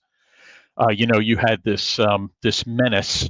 Now, most of the time it was from space. They were aliens, but I think it was a veiled reference to the fact that we were worried about invasions from the Russians. Yeah, like Red Dawn. That's interesting. Well, that was Red Dawn was a direct. Right. Yeah. Well, that's what I'm saying. It seems like veiled. the propaganda was actually the movie. Like now it's starting to we got to figure out how to make the structure more just integrated into propaganda. It's like we're not going to tell you the movie is gender identity. We're just going to make everything it's almost like it's normal. And so everybody's acting, but you can tell it's all about fluidity. And that could be anything. I'm just picking on gender identity. Again, I don't care what you tend to have as proclivities. It's just one of those modern things I've noticed in modern movies. It's the hyper-inclusivity, which it seems to be a turnoff for a lot of older people. It's not as black and white. And so you have a hard time picking the plot of the movie. It's like, am I supposed to focus on this? Or is there actually a plot to this whole movie? Or is the whole thing just about, I need to be inclusive? I'm under the persuasion that there is no such thing as a piece of art or movie or show or sound bite that doesn't have a motive behind it, some kind of message in it. And I was actually talking to a couple of Gen Z buddies of mine, actually they were girls, about Wicked. And we were talking about it. I was like, yeah, I mean, it's pretty obvious what their message is. Like there's this massive message or sermon or whatever in this movie. And there's a bunch of little ones throughout. And I was just telling them how I understood it. And you could tell it just went right over their heads like, no, it's just a movie. What are you talking about? There's a message. And I was like, okay. And there was another one. Anyway, I've had different conversations with different people of that age group and with different movies. And it's always just weird to them. They're like, why are you talking like this? Like there's messages behind movies. And I'm like, man, if you don't know that means you're just letting it all in. And it explains a lot, actually. Explains a lot. Well, I don't even think that's the purpose of art. Like every science fiction novel or any story, stories have gone back since the days of, Gilgamesh. Like stories have always been around. And the ideas of a story is always to propagate a message. Mm-hmm. And to believe that that's not the case, you're actually, if the writer of the story knew that, they would actually be disappointed. They're like, so you didn't even get what I was trying to demonstrate here. Just like if somebody creates art, they want you to interpret the pieces of art to mean something. Meaning is a crucial part of art. If you don't absorb meaning, that's straight consumption. Yeah, that's just like it's just subconscious. Right. If I make a very fancy, delicate meal and you just gobble the whole thing, you're like, oh yeah, that's great. And it's like, yeah, it's food, but I made it very particular, very on purpose, and you don't even appreciate it. So the person pushing out the art wants you to find meaning, but if you don't, then even the person producing the art, unless it's the government, of course, the propaganda, then they just want you to consume it. They're producing it so easily nowadays that I don't think they care. But it's not like it's that hard to make movies these days as it was before. So when they don't really care if we are aware of it or not. They're just like pushing it out. Anyways, like here's some more slop to eat. Here's some more goy slop. Here's some more. Here's some more. Here's some more. And yeah, we're just eating it. Yeah, when you become that consumed, subliminal messaging is very easy. When you're paying attention to the context, it's more difficult. You got to make it subtle. But when you're just consuming it, it's like, again, if I made this delicate meal and you just ate it, you wouldn't think, oh, yeah, I just ate. Well, why does this taste funny? You don't care if it tastes funny. I'm just eating it. Mm-hmm. So I can put all the poison you want in there. It's like, I don't care. But if you're tasting every flavor or something, it's like something feels off here. And that means you can appreciate, or at least you can notice there's some context. But I don't think it's like that anymore. Well, it has a lot to do with individuals, too, because there are people who love movies that will go to them specifically to do what you're talking about, kind of dissect them, try to find the message in them. And I mean, just like I don't really listen to reviewers of movies because it's all going to be biased on what they're looking at in a movie. And because there's been reviews of movies that say, this movie's fantastic, like you need to see it. And you go see it and you're like, what a piece of crap. And there's other people that have banned or they've said movies are bombs. Like, don't go see it; it's terrible. And I've watched it, and it's like, this movie is fantastic. You have to be your own judge. And the other thing is, there are some people that just go see movies just to literally look at moving pictures. They really don't care about the story. They just kind of want to be entertained. And the more explosions and action sequences, it's probably more entertaining for them.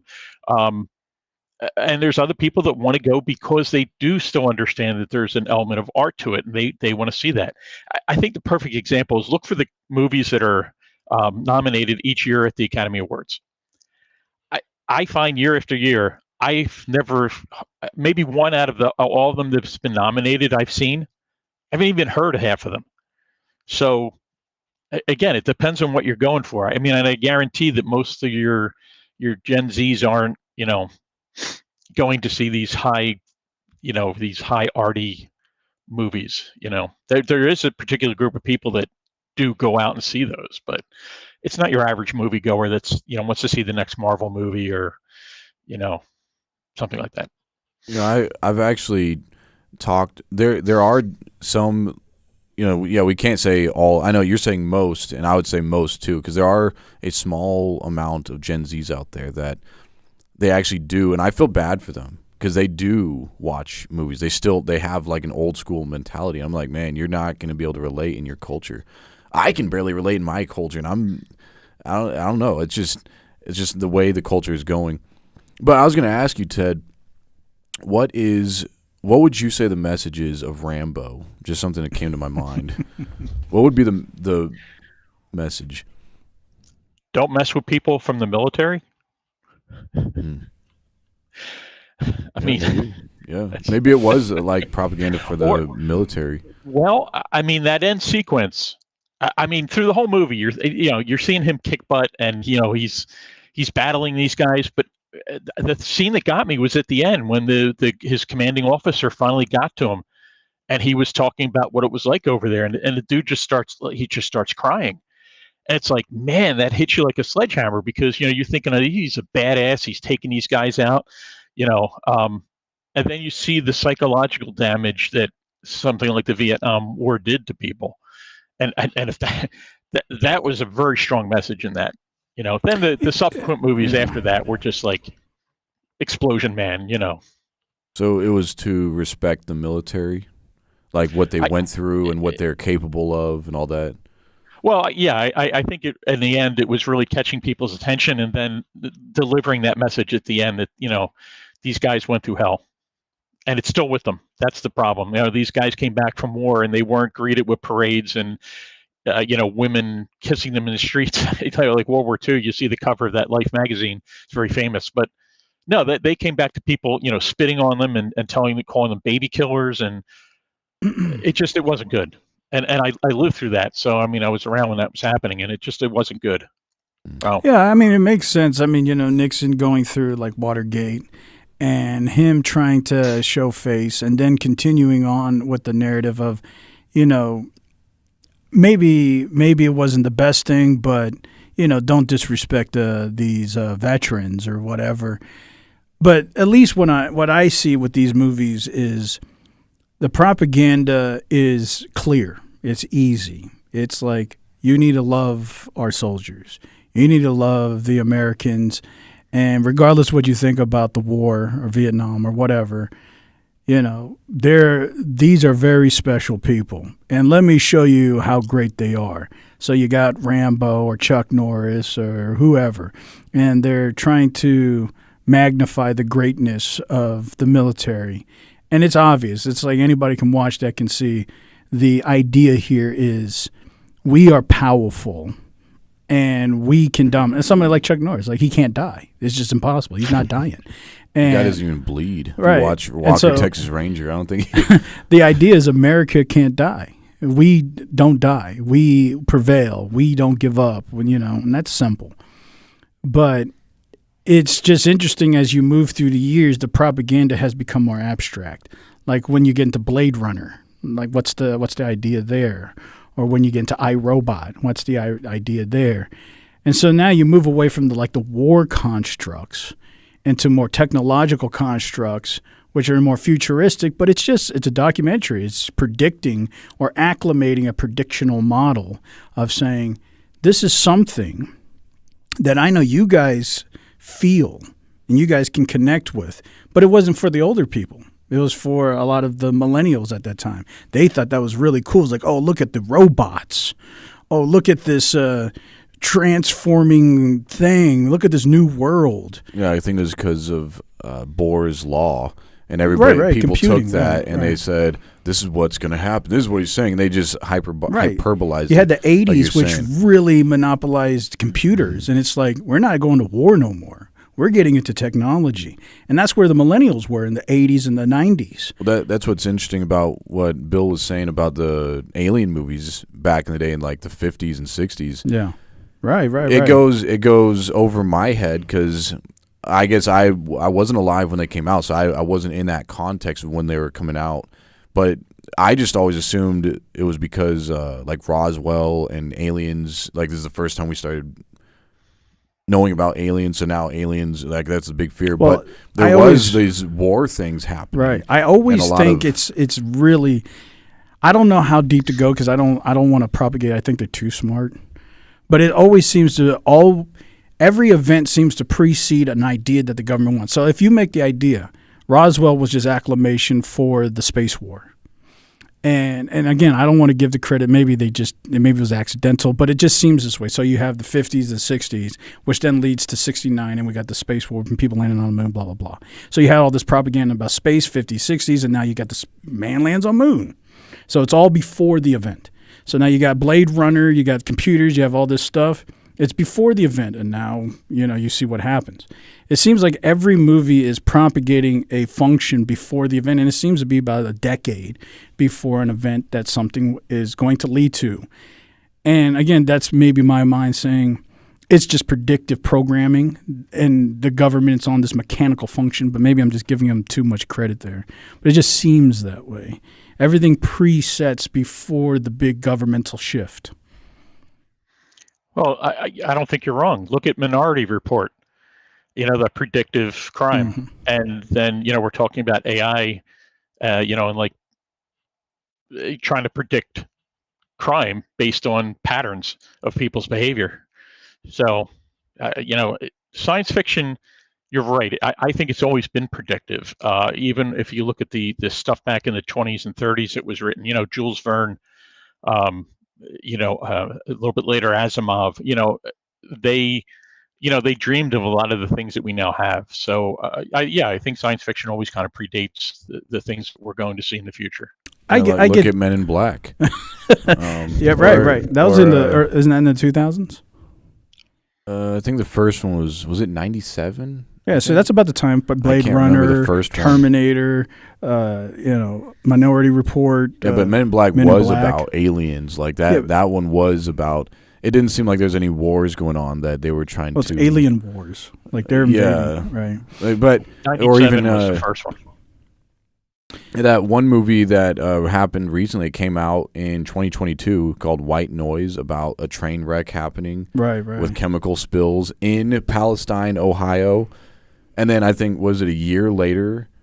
Yeah, a year later, a train wreck happened with a big chemical spill in Palestine, Ohio. Right. Which, that is weird.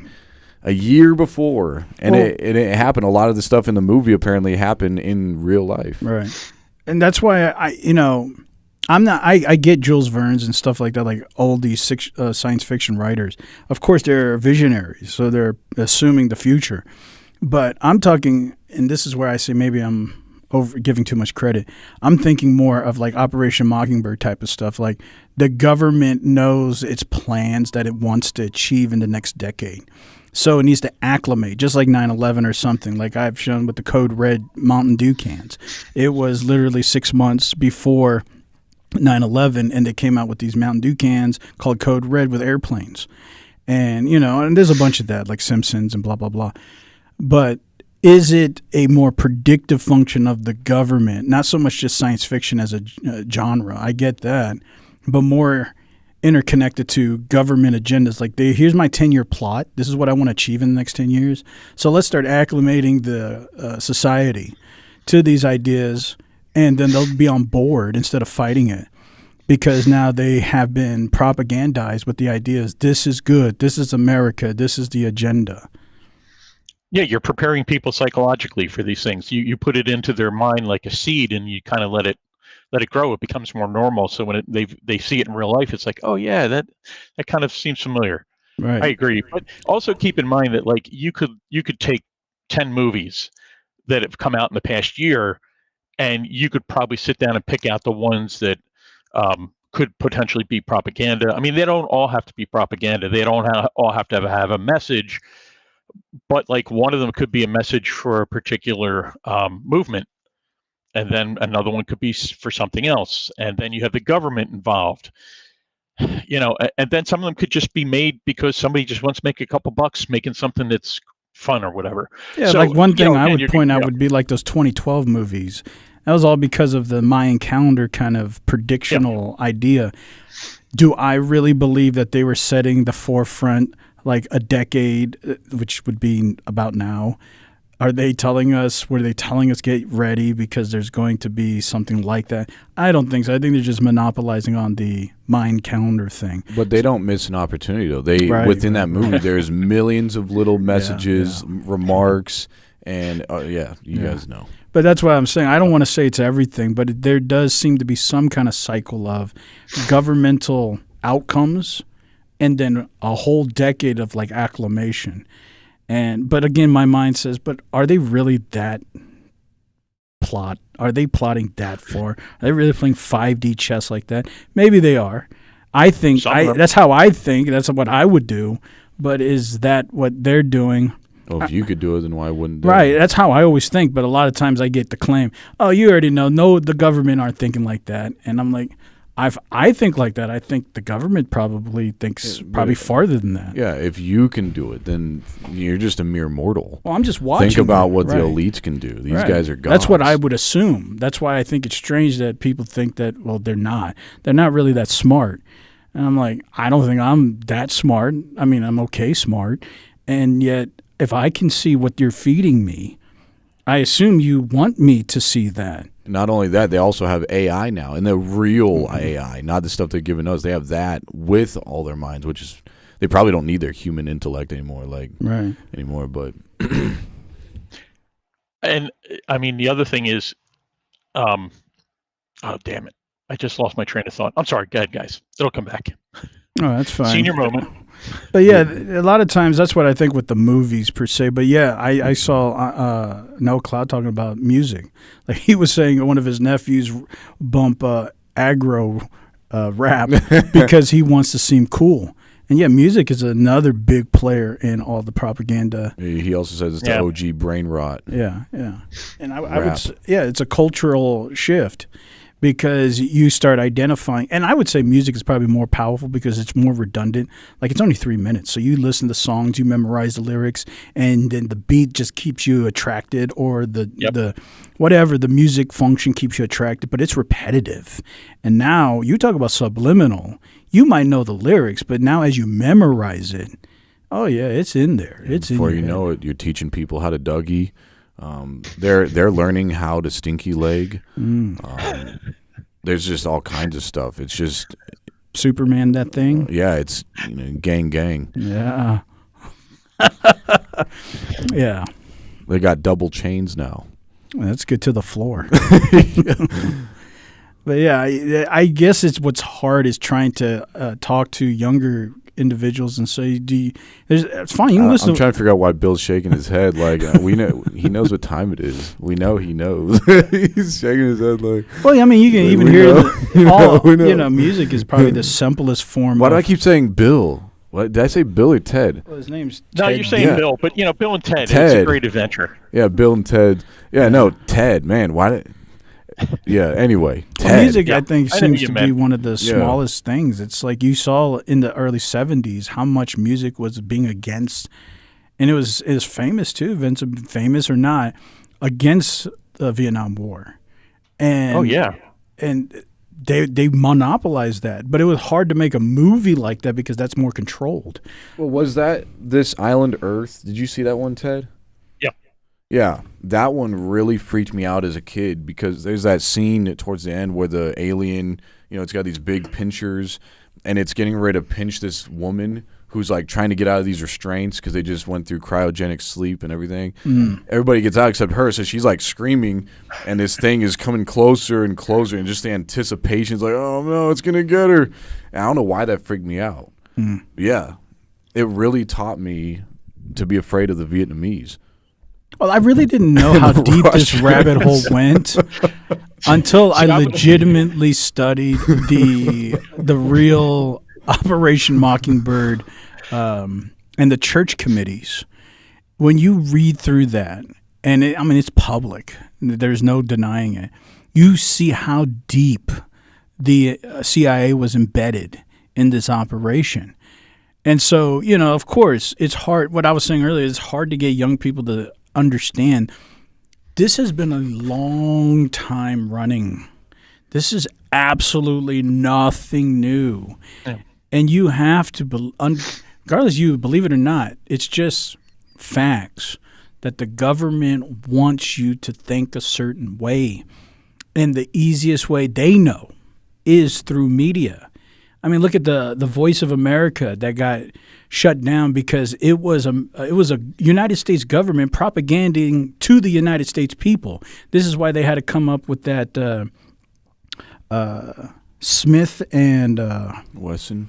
No, Smith and Munn's ban act I think it was in 48, and that Obama reestablished again because that ban was to stop America propagandizing its own citizens. And so we know this is going on. And if they're doing that on a military level using public service radio to propagandize American citizens, then we know that it spreads out farther. But we didn't know how deep until you read the church committees in Operation Mockingbird. Well, look at what Vladimir Mirovich Putin said not too long ago, actually. He says, if you control the media, you control the world. Well, I think it's obvious now, but I don't think people saw how deep it was a long time, like let's say 20, 30 years ago. He saw. Well, I think the governments always knew that. Yeah. Especially with radio. Like when radio first came out, everybody thought, wow, this is innovative. I can hear somebody all over the world. Everybody's glued to the radio. Well, think of when our landlines came out. We were actually able to call people on the moon. Like it was. There it is. I was waiting. But I mean, that thing was so powerful. Shout out to I was Bell like, South. man. AT&T. No, we deceived Putin. We deceived him. I don't even think Putin was alive. But how old is the guy? He might be. I don't know. How old is he now? Like 70? Yeah, I don't know. Yeah, that's tough. It's close. Well, anyways. We know what you're saying. I always think the study of propaganda is very interesting because it's multifaceted. It's in everything in your magazines, your newspaper, your playing cards. Like if you get a playing card deck, the back of the deck has certain images, and there's certain things that they put on like specialty cards. Or if you have video games nowadays, there's certain ads on certain billboards, and you might not pay attention, but there's a Samsung ad here, or there's this something over here, and it's just everywhere and integrated in everything. And a lot of times I don't think a lot of people see how much it's integrated in literally everything. Well, weren't there? I know there's a couple movies out that kind of played off that whole idea of product placement. They made it like a joke out of it. It's like they would make it so obvious. It's like ridiculous. Yeah, and then of course, you have the other side of it. We were talking about the elites and the government and them pushing an agenda, but then you have pure and simple marketing. Product placement for marketing, so that profits can go up. Drive that home. Think about how many TV shows are aimed at kids based on toy lines. G.I. Joe and Transformers and all those things. Yeah, and that's why I think I love studying about it because, it's one thing to know about psychology, know about the mind and how the mind thinks. It's another thing to see it in action because you can have the greatest theories in the world, but does it work? And when you study propaganda and its play out through history, it works. Oh yeah. It works. And if you think Freud wasn't involved in that, you got to be crazy. Because the people who started the first propaganda organization of America, the Committee of Public Information, it was Creed and Bernays. And Bernays was the great nephew of Freud. So if you don't think that he got information from his great uncle and he wasn't influenced by that information, then you're just not connecting these dots. And to think that early psychometrics and psychoanalysis wasn't a big part of America trying to understand how to control its people. That's the reason why psychology became such a big emphasis in America, because it's the way that they found out we can control the people once we understand how to manipulate the brain. If we can get you to have these inputs of thought without you resisting, then you're just going to comply. And the more we can do that, the more you're going to think it's normative. Like one of the big things for Bernays was coining the idea of an American breakfast. He puts out this, he creates this function of this ad that steak and eggs or eggs and toast is an American breakfast, but the construct is to sell more eggs, or cigarettes, the Marlboro Man. Yeah. And it's cool to smoke. And it was specifically for him to get women to smoke. And the idea that all of this wasn't already fundamentally integrated in the idea we need psychology to be studied more and advanced more because this is the best means to control our people is crazy. Because once you understand how the American propaganda system is connected with the early functions of psychometrics, you'll see that's the whole agenda. Here's something that's I think you guys have seen before. Oh, hold on. We're in the Matrix. And yeah, appreciate that correction, Mr. I say reinstated. I actually meant Obama killed the Smith-Munns Act. And that's why that whole conspiracy was, and I don't even know if it's a conspiracy, Obama was bringing back the ability to America to propagandize itself because he retracted the act, the Smith-Munns Act.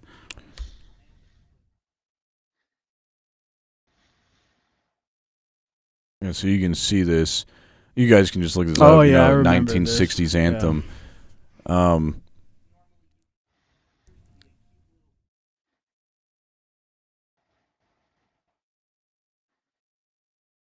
Did they play this every morning when the TV went back on? Because I know at one point the TV would go off the air and you'd see that touch pattern.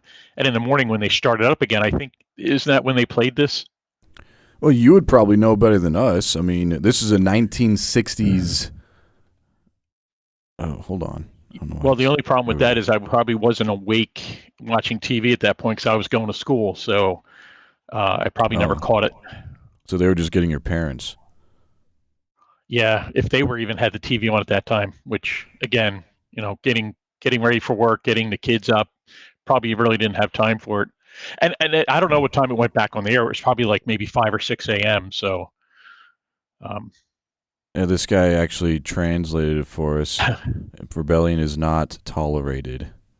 Yeah, I saw this. It's very interesting. Consume, obey. Consume. It actually says it right after. You can actually see it. Let's see if I can back up a little more. The government. Yeah, once it fades out. Yeah. Okay, so it says obey the government, I think. I got to back up even more. There we go. Or maybe not. I don't know where did he...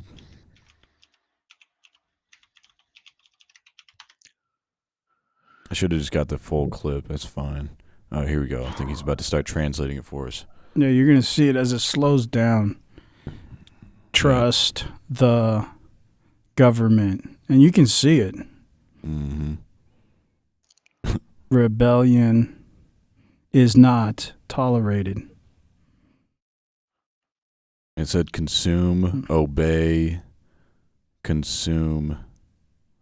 He didn't translate that part. But there's a lot of those in those early days. Yeah, look, the sides of our channel says obey right there. Mm-hmm.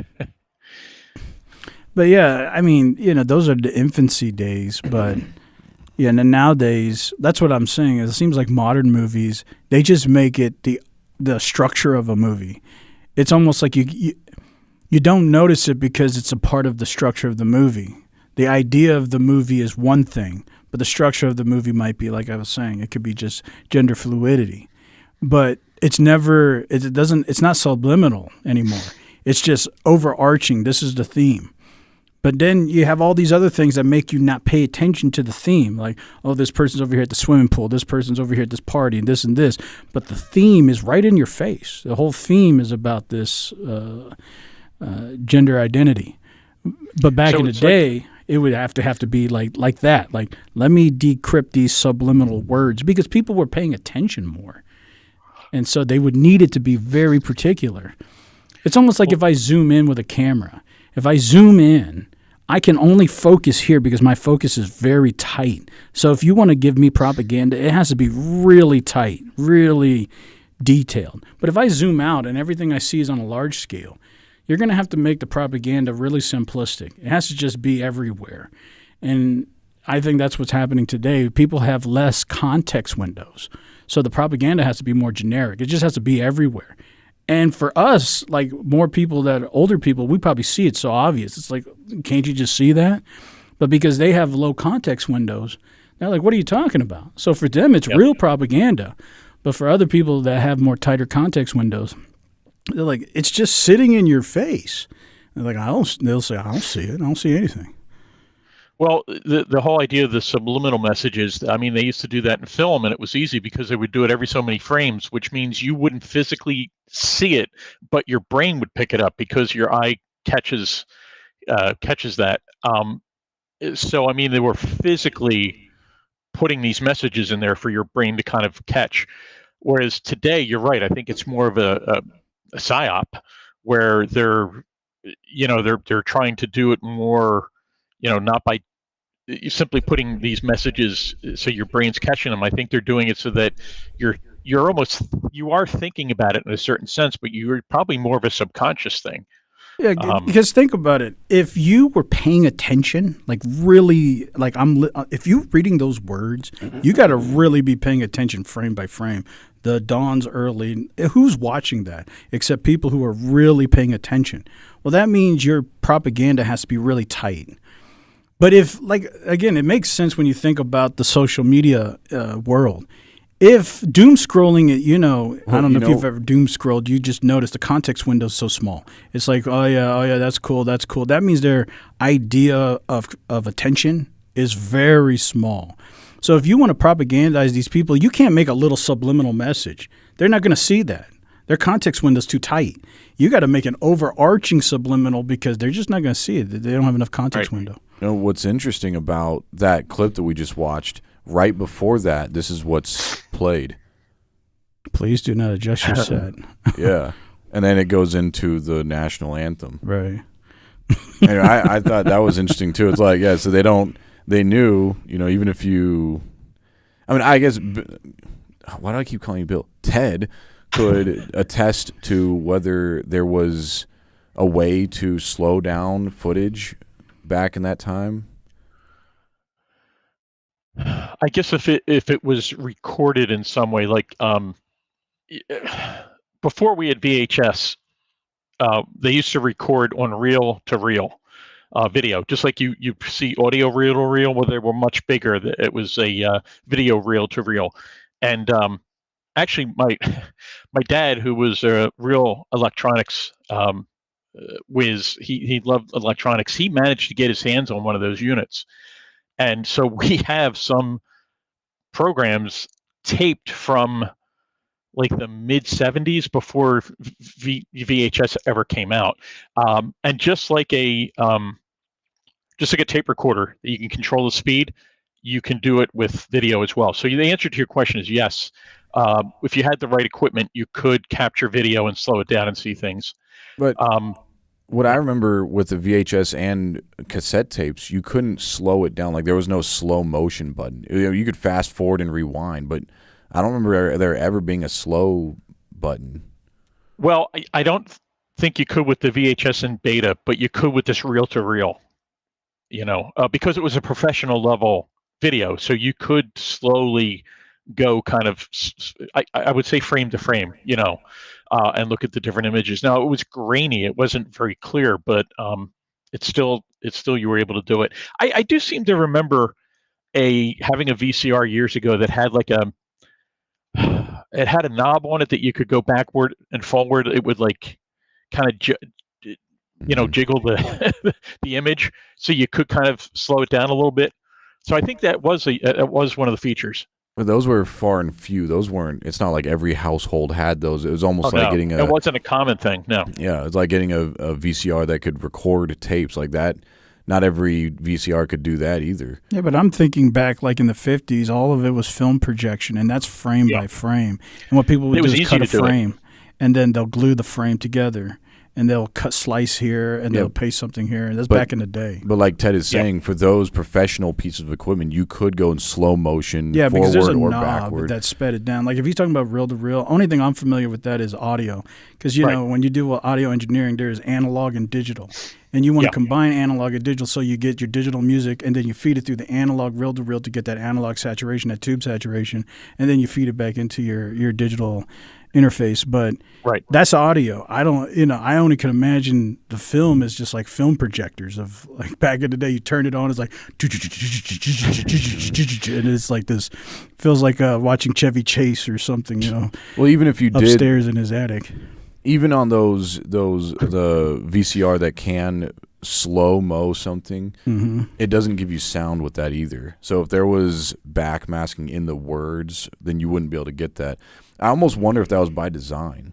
Like if that was all by design, because they knew if they gave people the option to slow down the audio and the video on every VCR. Oh, yeah, you're talking about the public. Like if we got that's what I'm talking about. Yeah, no, then we would know. People would play VCRs, with it. Yeah, people would be able to do this. They'd be able to see it right then in that time when they're propagating stuff to us. Right. But they purposely just said, nope, you can go play it one way, one speed, or you can fast forward it or rewind it. But at that point, you can't see anything because it's too fast. Right. And the modern age made it simple because digital audio and video, that's so easy.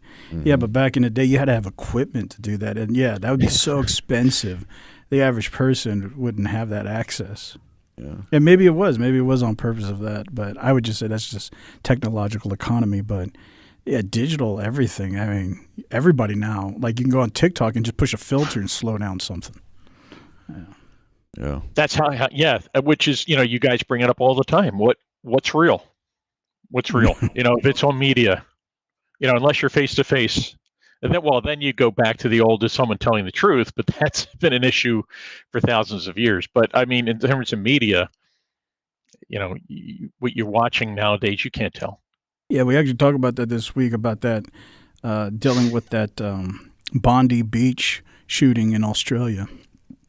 And I'm not going to give it all away. You guys can watch it, but it's just one of these. That's why I started off with the whole live is and I was using the idea of population control and then reindustrialization, which requires hyperpopulation growth. It's just negative result. It's like you can't have both. The same thing with AI generation and propaganda. You can't have both.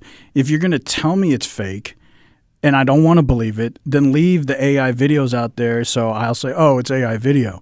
But if you tell me it's AI generated and then you scrub the AI video, that's going to just make me say, oh, it was propaganda. Because if it wasn't, why don't you just leave it out there so I would believe it was propaganda? So when you do both, I was like, what is going on here? Well, this is why I rely heavily on logic, because I can actually test that. Right. I can test logical fallacies or not. So if an idea that someone's selling me, whatever video or whatever I'm listening to or whatever, any book, I can just test it with logic. It's got to make sense to me and to other people, not just to me, but it's got to make sense to somebody out there outside of myself. And I'm like, okay, well, it's not just me that sees a connection here. Right. And I would hope that's what a lot of people do is say, well, I could be fallible, but, the old idea, if everybody's wrong, and it's not always true, but if everybody's wrong and I'm the only one right, I probably need a third, fourth, 5, 6, 10 times go through my idea, because that's weird. But now if everybody's thinking something and I'm the oddball out, it's a whole nother thing. But I say that goes the same thing with propaganda. Everything's not propaganda. Right. But it's easy to think that way. How do you guys feel about what Noah Cloud is saying in the comments section? What's he saying? The last few things Go he ahead was and read saying. it off for us. He says the entire foundation of our psychological teaching is BS. Microwave radiation can make sounds inside your head. It started with popping noises, then voices. Now they can beam raw ideas into us. Mm-hmm. Every cellular network advancement is just adding to it. Wi-Fi and 5G is the new subliminal messaging. We've talked about this. I've actually talked about this times. specifically. And I'm telling you, if you study Freud and you study Bernays, I honestly believe psychology was pushed out heavy because they wanted to grow that infrastructure so they can continue advancing propaganda. They knew that. But this is back in the early time frames, 30s, 40s, 50s. And for them, they needed a structure to do that. Now it's modernized. But think about who's using psychology more than anybody. It's the media. So it's the same group of people. Back then it was the government influencing the media directly. And now they're just having the media still who's using psychology in active sense. It's the media. So I do believe that. I don't know if I wouldn't say psychology isn't true or BS. I would just say they're utilizing something they discovered, and it's very restrictive. Like, I think this is another reason why they make psychology one of those weird sciences. They tell people, well, psychology is not a real science. It's subjective. And I think they want it that way so that nobody can try to monopolize this idea of what is real and what is not in brain control or mind thoughts. And so they need it really subjective. And so sometimes I even think psychology is a propaganda within itself. They have weird thoughts about psychology that are third base. It's like, that doesn't even make any sense. But they want to convince you this is real psychology. But that itself is propaganda to get you away from understanding the very simple things about your mind. It's a rabbit hole. Yeah, psychology itself, I think, is very interesting on how it got developed and its use base. Well, and there's also different philosophies in psychology as well. So that changes things up. Yeah, like Jungian ideas. Right. Yeah, Jungian ideas, they go with the abstracts about your idea, like the shadow and, shadow therapy and dreams and the aspects of interpretation. While Freud's just dealing with the external realities. Oh, you love your mother a lot? You can't leave your mother? Oh, you must have an eatable mother syndrome. Or, you have these sex proclivities.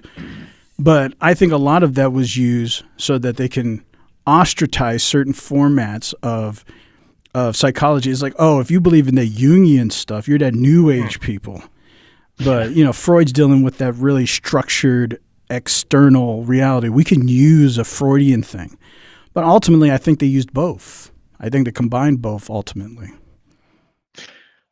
Just to mention what Noah was saying about the transmission and them beaming ideas. I mean, that's kind of a terrifying thought as well, because you can choose. If you wanted to shut down and not watch movies, or maybe not listen to music, you have a choice, right? You can shut yourself off. But unless you go out in the middle of nowhere, where there's no cell towers, how are you going to get away from that? If you live in a modern society in a city or whatever, you're going to be bombarded by it. Laura. So, yeah, go ahead. I was going to say, not even Noah Cloud is safe because he's messaging us right now, which means he's on the network. I've talked about it before. Exactly. Laura. And Noah Cloud's out there building his own telephone poles. I talked about it a long time ago. You guys remember when I was talking about Amazon and Sidewalk Network? Mm-hmm. Oh, yeah. Yep. That's LoRa. And LoRa, this low oscillating technology, these low frequency Wi-Fi networks, they tested. They went 40. Wow. Actually cut me off. Excuse me. They went 43 miles into a national forest. and they were still picking up full transmission. Now, of course, it can't be high speed, but they still are pulling full transmission out there with these LoRa networks. And a lot of times what it does is it bounces off the ionosphere. And that's how they have the ability to transmit these frequencies. And I would say if you want, you can buy them on Amazon. If you want an ability to have texting transmission when there's no cell service, if you buy a bunch of LoRa connective devices, you can create textable infrastructure up to 20 miles utilizing this technology, even though there's no network infrastructure. So the government has figured out how to do. Amazon profits. So that's what I was saying, the Sidewalk network. It connects to your Echo devices. And so what it does is, like, let's say you don't have internet. It'll steal your neighbor's internet through the Echo device, transmit that through a LoRa network, because all Echo devices are interconnected through a LoRa network, Amazon's LoRa network, Sidewalk network. And then it will still continue giving you all the information through your Echo device, even though you have no internet. Because it's just stealing within the network of this Sidewalk LoRa network.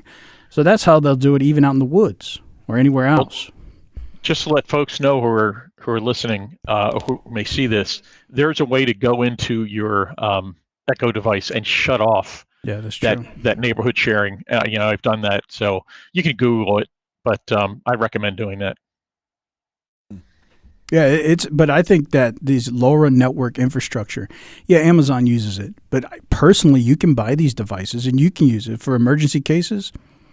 It's not as it's almost like it's not satellite, but you don't need a network. Tom is here, and he's saying that they beam ideas and emotions and suggest ideas on your screen. He says, I don't think. They beam ideas. Oh, yeah. They don't, he doesn't think they beam ideas. They beam emotions and suggest ideas on your screen. Yeah, they can do that. Google came out with a patent about that in 2001, how they utilize screen inference through frequencies to motivate certain parts of your brain through certain frequencies like colors and certain things at a certain pattern that activates certain parts of your brain and then they're showing you something on the screen and then they're activating certain things by those color frequencies to motivate proclivities. Like they did this to, I'm sure, Tommy's phone to get him to change it from Tommy Goy back to Tommy Boy. Oh, there's no longer Goy? Yeah, so they got him. Yeah. And so he's speaking from experience here. Right. But yeah, I think a lot of this stuff is very interesting. Yeah, it's interesting because Tom had just said that they beam emotions, and I'm thinking to myself, people seem so much more angry today, and it makes me wonder, well, are they just beaming like an annoying signal that we don't even realize we're hearing it, but it's just like it would be like an insect buzzing inside your brain, and it's making you angry because you can't, like, it's annoying you, but you don't know it, and it just makes you angry. So you get folks out there that are just, these road rage incidents and all these Karen incidents where people are freaking out. There's a lot of variables that we could attribute to that, like the food, like malnutrition. Oh yeah. Poor circulation because less people are walking now. I mean, and the traffic thing, people getting cut off more. There's so many variables. Have you ever heard of the Schumann resonance? No. It's the hum. It's the hum of the earth. It's a certain constant hum of the earth. And they see this pattern that whenever the Schumann resonance goes off kilter, then you start having strange proclivities and actions and people's decision making. And the question is does the government have the ability to alter this Schumann resonance, this natural hum of the earth, which could break off your circadian function of your mental circadians? Well, how would they do that unless they had like noise canceling? Then maybe they can cancel it and then replace it. It's a very low hum. It's a low frequency. Yeah, but how do you would have to counteract it somehow. You know how they always had these theories about like HARPA, and they had frequency control technology, And specific shout out to Noah Cloud in Alaska. And Well, I know you can get noise canceling headphones right now. I'm saying if they could distribute, remember the ionosphere. Assuming the ionosphere is real, you bounce off these frequencies off the ionosphere, you can literally travel thousands of miles. And if you had a powerful enough amplifier, and if they could alter this Schumann resonance bouncing off of this ionosphere, you can make phones. It's interesting because you see a lot more people wearing headphones out in public now, which is interesting. I know a lot of them has to do with being on the spectrum because a lot of the noise, audio overstimulation. So, well, there's a lot more people on the spectrum nowadays than there were before. So there's another thing. Absolutely, there's so much. I mean, honestly, there's so much, and it's all ties together, does it? I don't know. Is it one big conspiracy? Everything tied together, or is it just the world is such a mess that there's just all these things going on, and they just are coincidence that they're all happening? Well, I mean, it's like I said earlier about the elites. I think there's competing elites. I don't think the quote elites of the world all agree. I think they're battling each other, and that could be part of the reason why there's so much unrest and anger, and because there's competing agendas going on. But at the same time, though, they have to, like, they're playing the same board game. It's not like they know if I pull out nukes, then everybody else is. So they know that there are rules to this game. So that's where I was saying, I agree they're competing, but they still have to link arms a little bit to where they can reach an agenda. Well, maybe they realize, maybe they don't realize, but it's still an elimination game. Only one person's going to get to the top. Oh, yeah. Eventually, yeah, absolutely. And that's why I'm saying competing, because they're trying to beat one another to it. Eventually someone's going to wind up on top. You're right. Yeah, I think I'm sorry. I got to bug out. I have some place I have to be. So, as always, guys, thanks for having me on. It's awesome. Yeah. And appreciate you chiming in. Hopefully, if I don't see you next week, please have a very Merry Christmas and a great holiday. Yeah, I might be on. Higher chances of being on than not. But if if I'm not going to be on, then I will put it in the Discord. Okay. So if we don't see you next week, we'll see you the week after. All right. You guys take it easy. All right. Yep. Folks, later. Have a good day, Ted. Yep. You too. Well, that's why I think it's interesting about frequency. Cymatics. I think I'm saying that right. Cymatics. Well, you put some sand and you add a certain frequency, it makes a geometric shape. Mm-hmm. You can't see this shape, but it's real when you put like dirt or something. That means there is a geometric figure that you don't see that's being manifested by frequency. Now, if you figure out how to mess with geometry, like figures, you can create shapes, certain shapes. Let's say you have two circles, you have a square, it looks like a car. And there's all kinds of things you can do with the idea of if there's a way that frequency manipulation can be embedded more than just what you see. But because and it really gets into Platonic forms, how much you actually believe in that. How much you believe that these frequencies actually can manifest your brain, because there's a real figure, even though you don't see it. It's actually a real shape.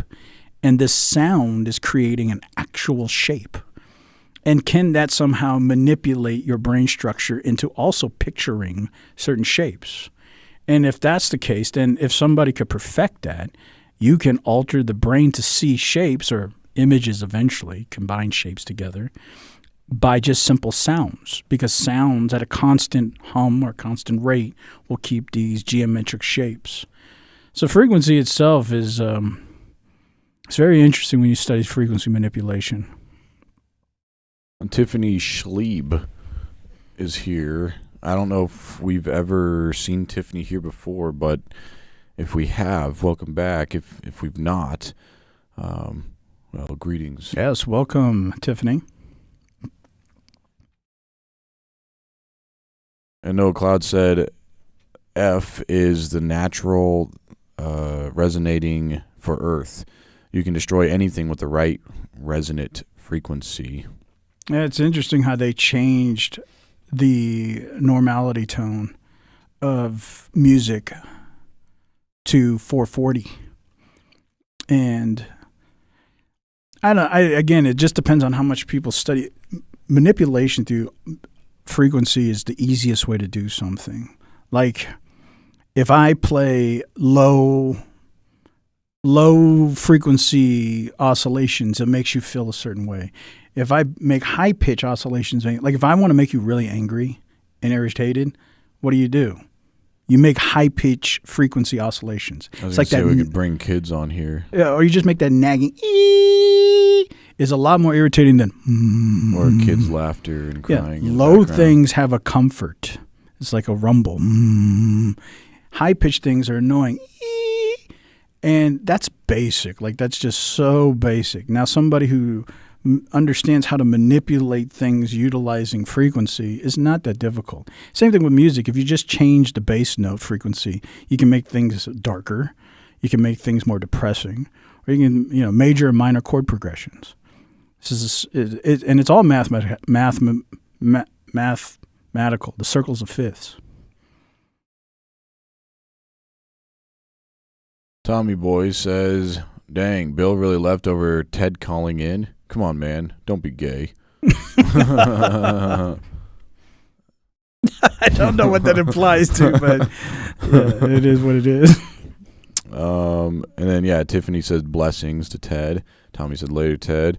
No Cloud said microwave repeaters and resonators can influence the Schumann frequency. Yeah, you guys can just, I don't want to get into that, but you guys can study about the Schumann frequency. It's not, it's a common known thing. It's just called the hum of the earth. And if you can manipulate that, you can imagine what it could do. It's the low rumbling hum of the earth. Well, I've always thought it was interesting on the Mythbusters where they got something that shakes, and all it does is shake, and you can change the frequency of it. It's just, it's just shaking. You can destroy any structure with this little device, and it's interesting how easy it is. So they put it on a bridge, and they tune it to just the right frequency to where it shakes just enough to make the bridge actually start shaking. Yeah. It's just this little device, it's about the size of my head. And you put it on a bridge, and it'll make the whole bridge shake. And again, there's a lot of math and calculations. Like if you put it on certain parts of the bridge, then you're going to have to change the frequency. You have to adjust the frequency for everything. But if you get it to the right frequency, which they did, then you can make the whole bridge. And they even said you could actually put it on a building too and make the whole building shake. And I think they actually did on I don't remember how big the building was, but they made the whole building start shaking. Like they could actually feel it with this little tiny device. So I was like, man, I don't know why I'm sure they do, but the military could use this stuff. Absolutely. Like especially with AI can figure out what frequency it needs to jump to just based on you just type in some, dimensions of a object or whatever, and it's going to figure out everything else out. You put it on the thing, and it's going to make anything crumble. Yeah, because it's phase shifting. Like for art or engineering, if I have two things that are exactly the same and I play it, you can't tell the difference. But if I flip the phase, which is basically you have this sine wave and I have a sine wave that's exactly the same, but it's a curve, right? So if I take this sine wave and it's curving this way and I flip one, that means you have one going this way and then you have one going this way. Well, now you're going to hear like this because it's the same frequency, but you flip the phase. Everything has a resonance. That's what would happen when I would be vacuuming, and the vacuum would be like, ooh, and I would do it. I would actually match it. Yeah, right, like that. Yeah, when you do that, you can tell in your ears. And you could actually hear it. It's like, but then when you get it just right, you start over again, and all of a sudden it's like, ooh, and you get that sweet spot. Yeah. Yeah, it's real. Yeah, but everything, I've actually phase shifted a lot. Everything has a resonance, and that's why you can shatter glass. Like that's the most common thing. Once you hit the resonance that glass is tuned at, you can shatter it. I think Noah Cloud has mentioned this a few times in the past, but we're all basically just a bunch of waves, and or made up of a bunch of waves. I can't remember. you'd have to clarify. Well, I guess it depends if you believe M theory or string theory. That's the construct, is everything fundamentally is a frequency, and that frequency, different oscillations create different fundamental particles, and that's where particles are derived. Fundamentally, it's all just a string or a vibration. Well, the reason I was thinking of the reason I brought up that device, that shaking device, was because I was thinking that that's what the government was possibly using to counter the Earth's hum, or to alter it. If they put enough of those around the Earth, like let's say the four corners of the Earth or something, or Here we go. or they put it Four trumpets. they could put it anywhere. Right. Let's say they actually were able to drill to the center of the Earth. Four megaphones. Yeah.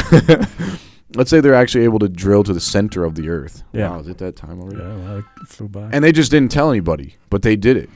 So they dropped this device in there, and they tuned it to the right frequency. Then it's just going to make the whole entire Earth change the frequency, and they can change. They can now alter think it about remotely. what you just said. I am. If they figured out how to do that, could they make earthquakes by doing that? Of course. Could they make tsunamis? Could they shake the tectonic plates? Whatever. Mm-hmm. Right. They could put on icebergs and cause icebergs to break off like glass. Right. Could they mess up the